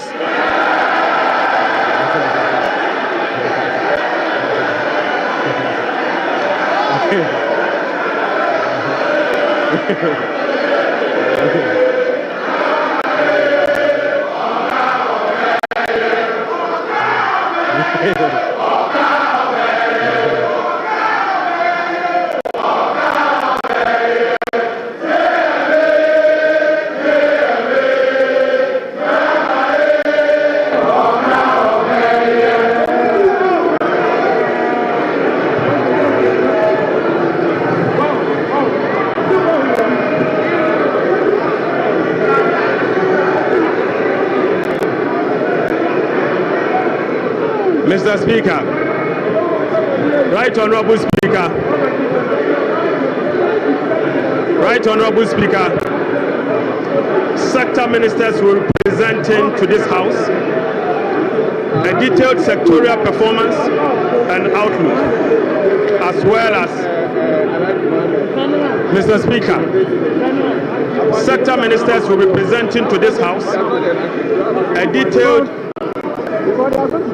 sectorial performance and outlook, as well as sector-specific policy interventions to deal with the challenges of various MDAs. So, Speaker, I want to repeat this. So, Speaker, sector ministers will be presenting to this House a detailed sectorial performance and outlook, as well as specific sector interventions to deal with the challenges of various MDAs. This is indeed a departure from the norm, where ministers of finance present detailed sectorial performance as part of their budget speech. Mr. Speaker, I believe sector ministers must be made to do so. Right Honorable Speaker, in conclusion, Mr. Speaker, in conclusion, Mr. Speaker, the state of the economy, as I have presented, does not reflect an economy that has turned the corner. It reflects an economy in severe distress, burdened with debt repayment harms, mismanagement, and lack of accountability. The budget sets Ghana on a path of fiscal responsibility, debt sustainability, macroeconomic stability, and job creation. It is about resetting the economy and restoring hope. Ghanaians reaffirmed their faith in a better future when they actively participated in the National Economic Dialogue on the 3rd and 4th of March 2025. A key outcome of the dialogue was the confirmation that the fundamental problem with our economy is fiscal indiscipline. The NPP administration awarded contracts outside the expenditure framework. They borrowed over and above Ghana's capacity to repay. Mr. Speaker, His Excellency President John Dramani Mahamad's administration will be fiscally disciplined and deliver improved public service to our people in a cost-effective manner. Mr. Speaker, we remain steadfast in meeting the IMF program target while restoring Ghana's creditworthiness. We have achieved a lot in a short time, but this is only the beginning. Our commitment to reform we will not waver on that, Mr. Speaker. We have achieved a lot in this short time, and our commitment to reform will not waver. Those who doubt our resolve should not underestimate the determination of the people of Ghana, who will no longer tolerate ineffective governance. Together, we will navigate these turbulent times and emerge stronger.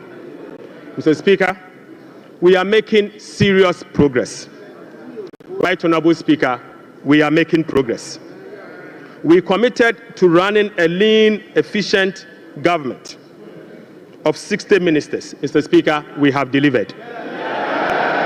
Mr. Speaker, we committed to scrapping the e-levy. We have delivered. Mr. Speaker, we committed to scrapping the burden tax. We have delivered.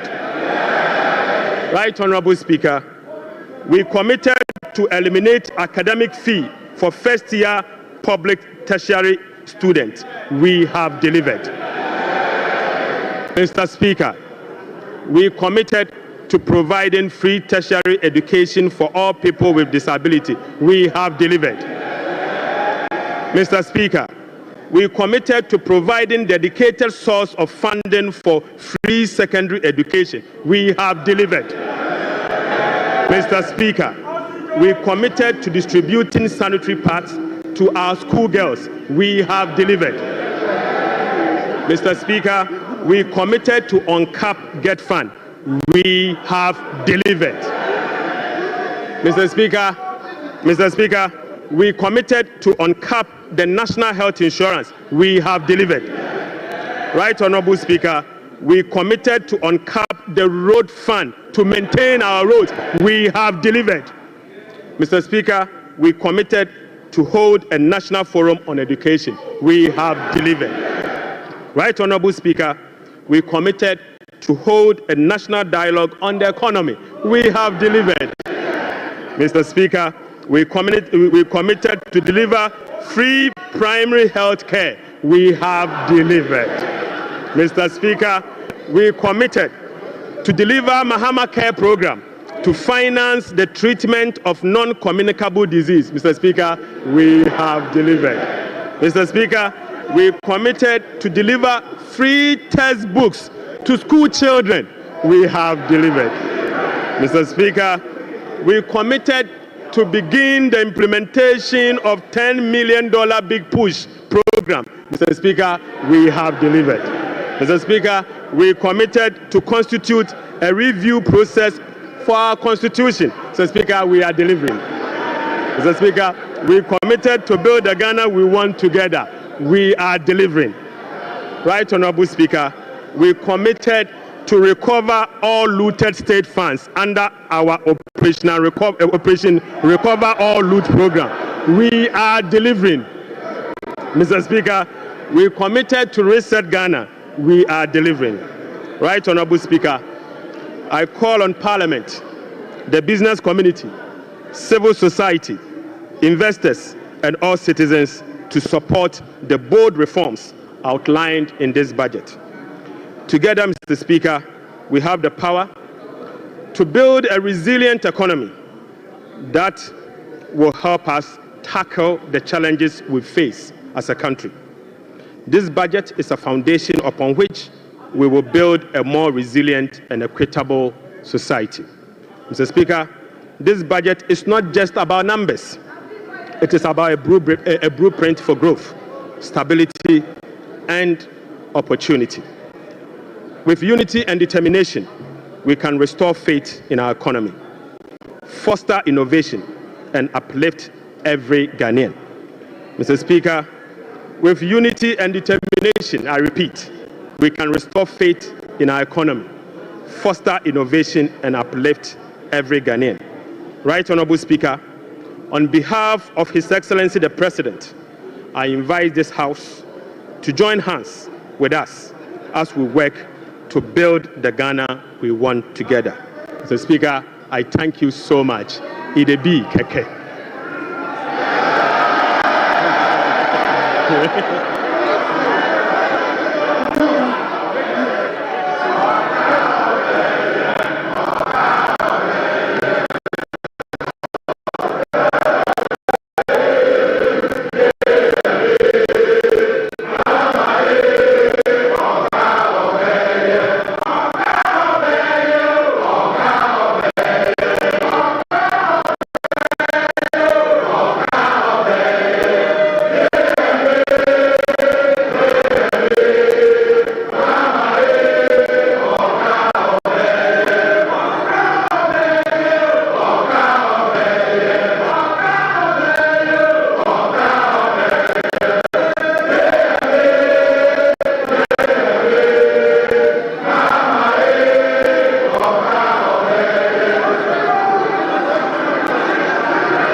Honorable members.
Honorable members. Honorable members.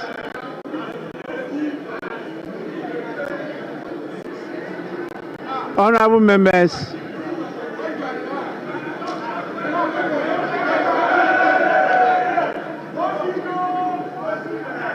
Honorable members. The Minister for Finance has taken 1 hour 40 minutes to make the statement.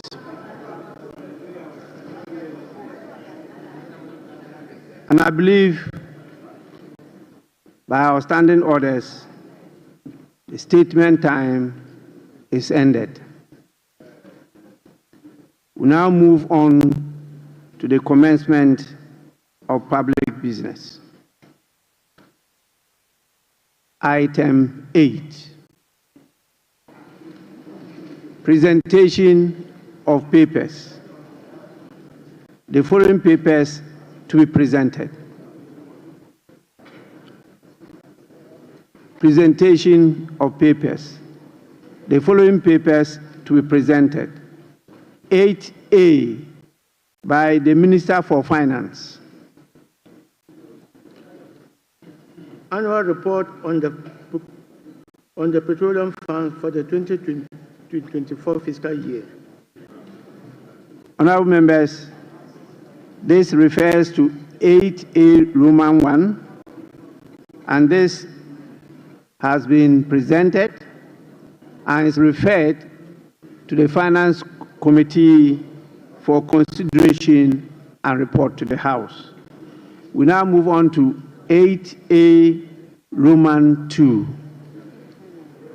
Annual report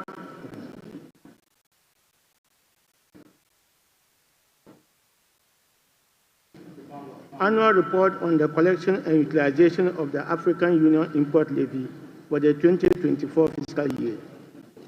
Honorable members, this report is also duly laid and is referred to the Finance Committee for consideration and report to the House. I would now want to hear from the leaders. I saw the minority leader give an indication that he may want to have a word. Yes.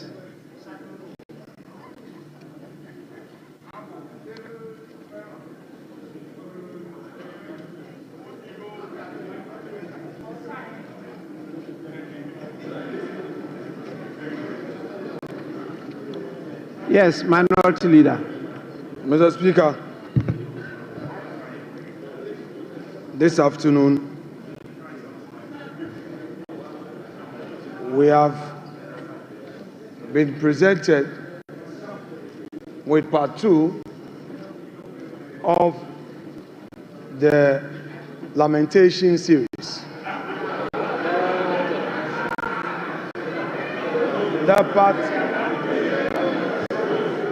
part 1,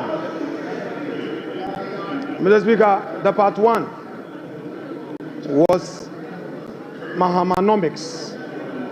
The part 2 is Forsonomics. And it's very clear, Mr. Speaker,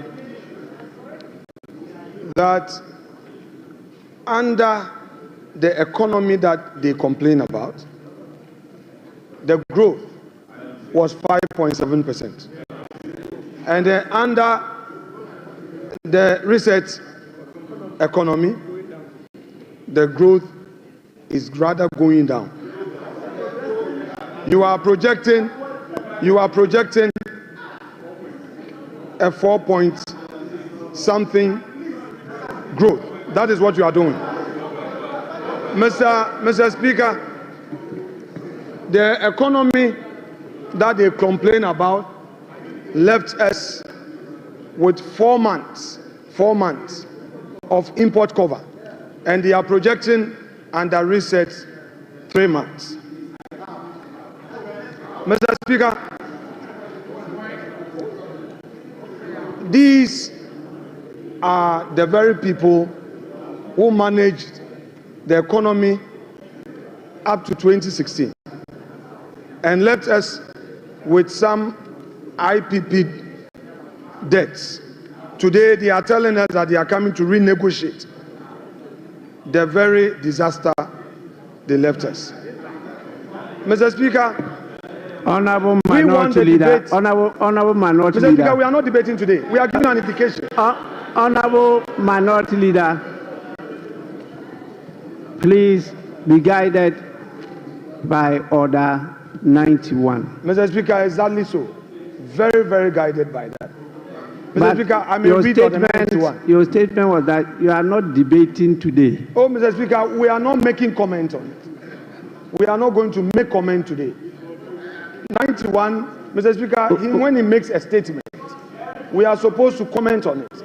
Yes. Yes, so I'm saying that we are not going to engineer the comment today. Because, Well, Mr. Speaker, they are not ready. We are ready, but we think they are not ready. Minority So I'm Leader. only going to give an indication. Mr. Speaker, let the Minority Leader enjoy his bona fides for this minute. Just relax, Mr. Speaker. I only want to draw your attention to the fact that you can only make comments. Very well. And the comments, not more than 5 minutes. Mr. Speaker, in commenting on this statement by the Finance Minister, it is clear to all of us in this chamber that today they decided to populate this chamber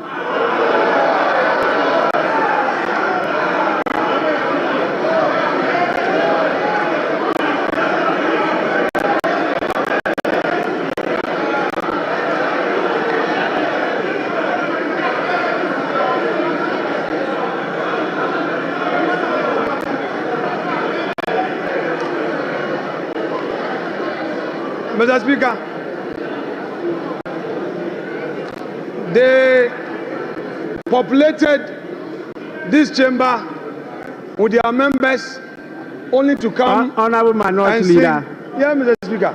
The Minister for Finance did not talk about the population of the chamber. So that is not part of the statement of the Minister. Please. Mr. Speaker, I noticed that when the Finance Minister came to present his statement, for the first time after the inauguration, the swearing in, the majority side was heavily populated. Mr. Speaker, that notwithstanding, Mr. Speaker, we have witnessed what we can best describe as an Azan budget. Mr. Speaker, they are on much talked about for 24-hour economy. The president came here, they said it was not ready. The finance minister comes here, and again, the 24-hour economy policy is not included in his budget statement. Mr. Speaker, Mr. Speaker,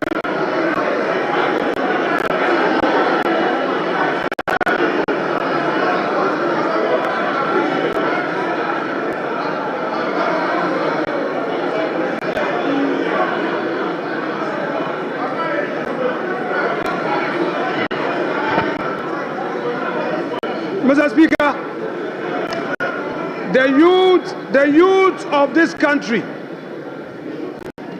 have been waiting for this 24-hour economy policy. The minister tells us the policy will be brought later. Hey, Ato, the policy will be brought later. Mr. Speaker, it is clear that all the jobs they promised the youth of this country was merely an Azan promise. Mr. Speaker,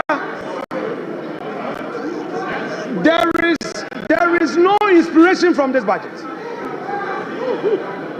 There is no hope in this budget.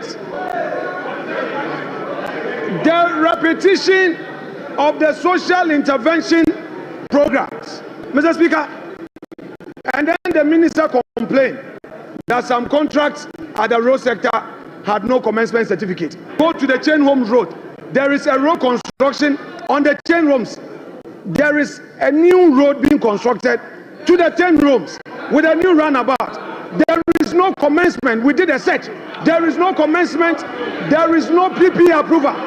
You are doing, Mr. Speaker, you have started construction. Minority Leader. Honorable Minority Leader. Honorable Minority Leader. Honorable Minority Leader. Please, comments. I have given you a privilege. Don't abuse it. Mr. Speaker, I shall conclude my comments by saying that whereas the Minister of Finance told us that there will be heavy sanctions against all those who go contrary to the PFM Act, under his own administration, the Chain Homes Road is being constructed now. A new runabout is being constructed. Meanwhile, there is no commencement certificate. Meanwhile, there is no PP approval. Mr. Speaker, the sanctions must start with his own ministers. Mr. Speaker, we are ready for a comment. We know they are not ready, but if the minister is going to stay, Mr. Speaker, let us start the comment on this budget statement here and now, because this Azam budget, we cannot allow it to get onto the shelves for Ghanaians to think that there is any hope. Mr. Speaker, there is going to be comment to expose them. Thank you very much.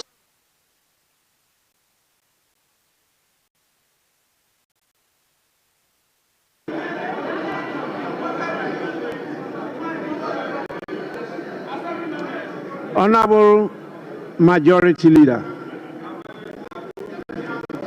Mr. Speaker, the Minority Leader and I share something in common. We were both assemblymen. And when the Minister of Finance made the unprecedented announcement of a gargantuan sum of money for assemblymen, I saw the gleeful smile on his face.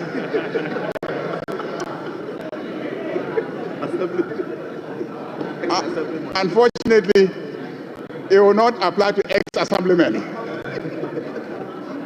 Mr. Speaker, this clearly is a budget of a government and a party that keeps its promises. Almost every promise that was made by John Dramani Mahama is being fulfilled in less than 120 days. This budget is a budget for Makola women. This budget is a budget for assemblymen. This budget is a budget for girls. This budget, sanitary pads, students, girls, students, sanitary pads, the sanitary pads. Mr. Speaker, Mr. Speaker,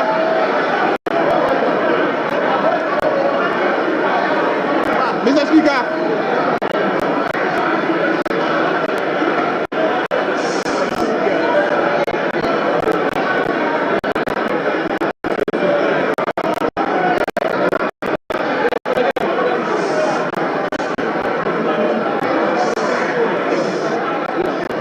Mr. Speaker,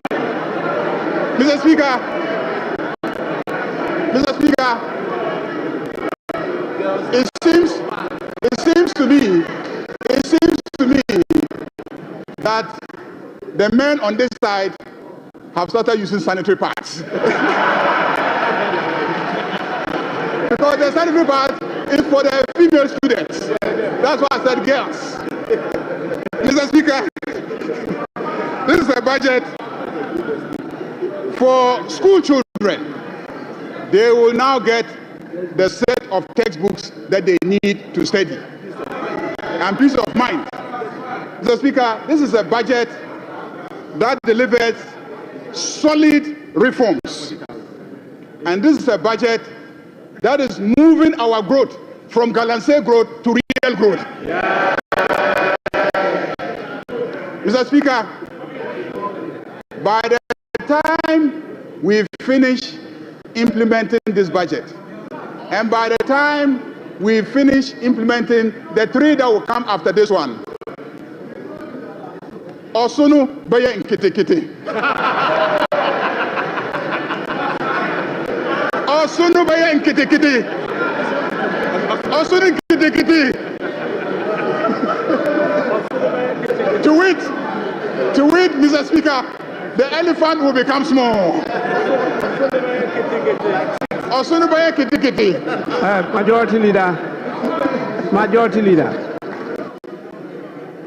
Majority Leader, the Minister for Finance did not talk about Osunu. So, Osunu is not part of the statement. Please.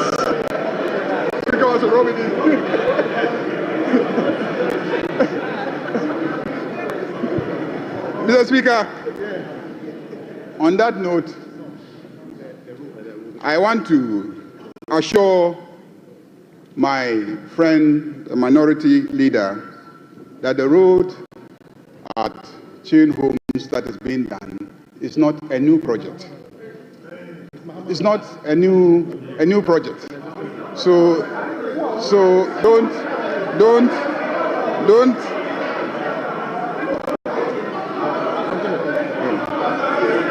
There's something else you want me to add.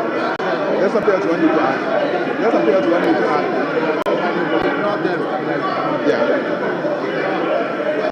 Mr.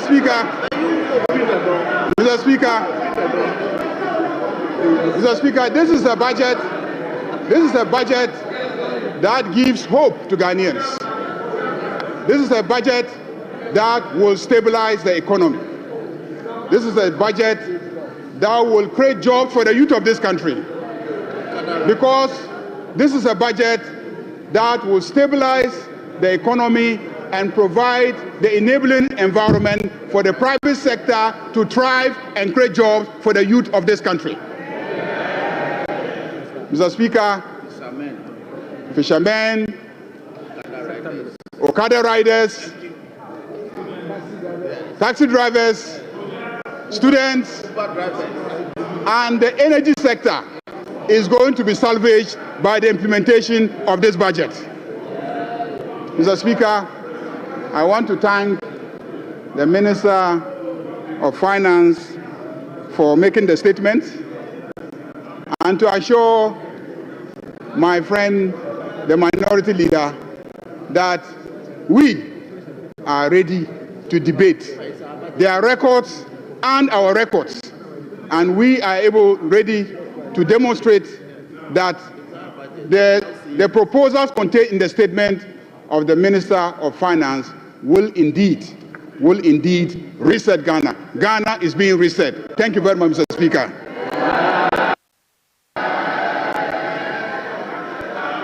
Honorable members, as I stated earlier on, this statement is not to be debated. You are to make comments on the statement. And to guide you, we are going to provide a few things for members because it's a transition. We used to debate budgets by making it a motion. Our standing orders from experience guided us to change it to a statement. And so last budget was a statement. And this one too is a statement. So it's a new field. And you need some guidance as to what to do during the course of that. If not, the Speaker will have a hell of trouble managing the House. So what we intend to do is to exhibit at the foyer budget statements since independence. You can go to the foyer and you get the budget statements since independence. We also have soft copies of handouts of budget statements with the pictures of the various ministers of finance. They will all be on display for you to go and either have a picture view or request for a copy so that you can, at your own leisure, go through it yourselves. There is a viewing session now of what has happened today, and that one too is available as a side attraction. You can go and have access and view it. We believe that this will assist you, and as we do that, we may focus on some of you, and we particularly want to project the excellent inputs that our ladies make on the floor as part of the affirmative action, the law that we passed. So we will give the ladies a priority of place in this feature. So with this, honorable members, I will proceed, since we've not yet done 5 hours, to put a question. And then you decide whether we should adjourn or not. So I'm going to put the question. Honorable members, I will allow the leaders to move the motion. So I will call on the minority leader. The minority leader wants to move the motion for adjournment. Speaker, thank you. Mr. Speaker,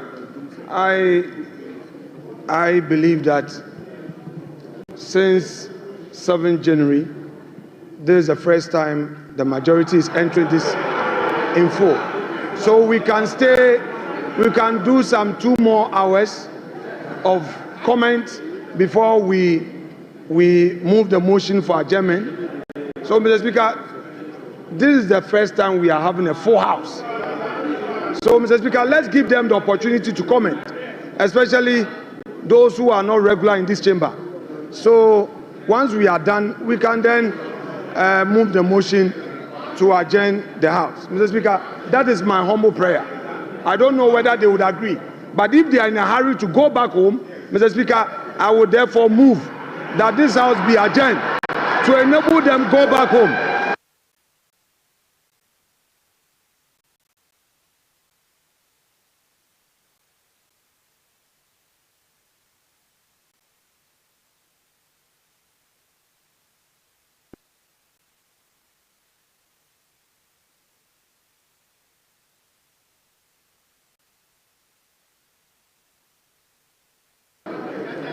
Yes, Majority Leader. Mr. Speaker, what the Minority Leader says is a reflection of the constitution of this side. It's testimony to the fact that when they are needed, they will be here.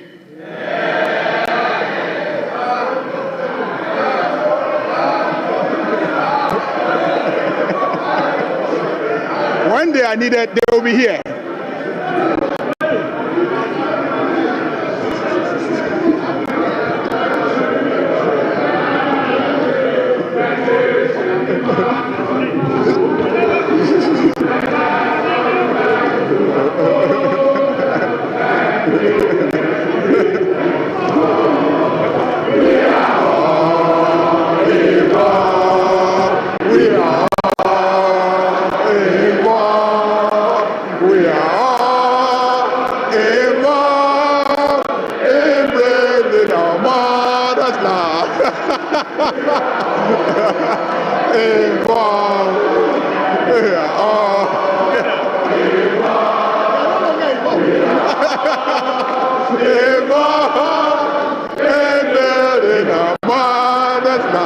Are you no longer involved?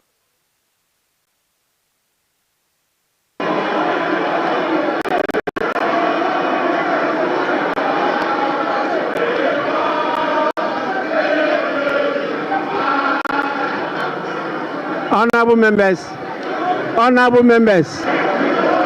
Mr. Speaker,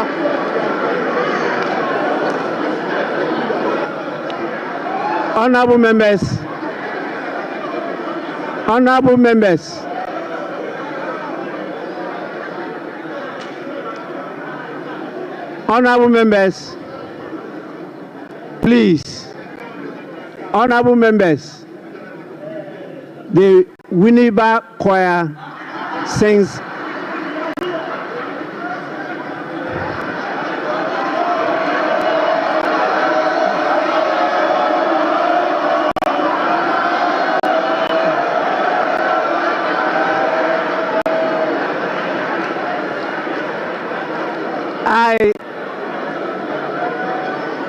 I want to repeat. I want to repeat it. I'm sure you didn't hear what I was trying to say. The Winneba choir sings better than you all. Majority Leader, you may now go on. Mr. Speaker, it is obvious that the minority have withdrawn from participating in the involvement in the development of this country. They started it and then they got a response. Mr. Speaker, on that note, I second the motion for adjournment.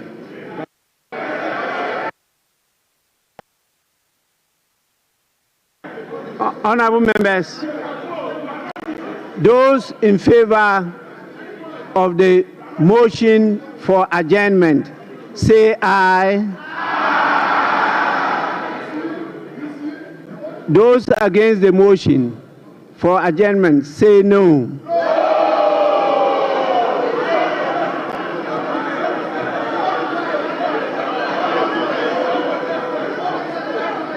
Majority Leader, yes. Mr. Speaker, there is rebellion on this side of the House because their leader moved the motion and they are rebelling against their leader. Leader, put your house in order. Honorable Majority Watch Leader. your back. Please, that is democracy. They are entitled to disagree, even with their leader. But yes, Minority Leader. Mr. Speaker, I have a very peaceful caucus. Mr. Speaker, I moved the motion for adjournment for the benefit of the majority. I said to enable them go home and rest. But we are ready to work. So they are right. Then he has seconded, meaning that his people are tired. Honorable members, the ayes have it. The motion is adopted. This House stands adjourned to tomorrow at 10 in the forenoon. The House is adjourned.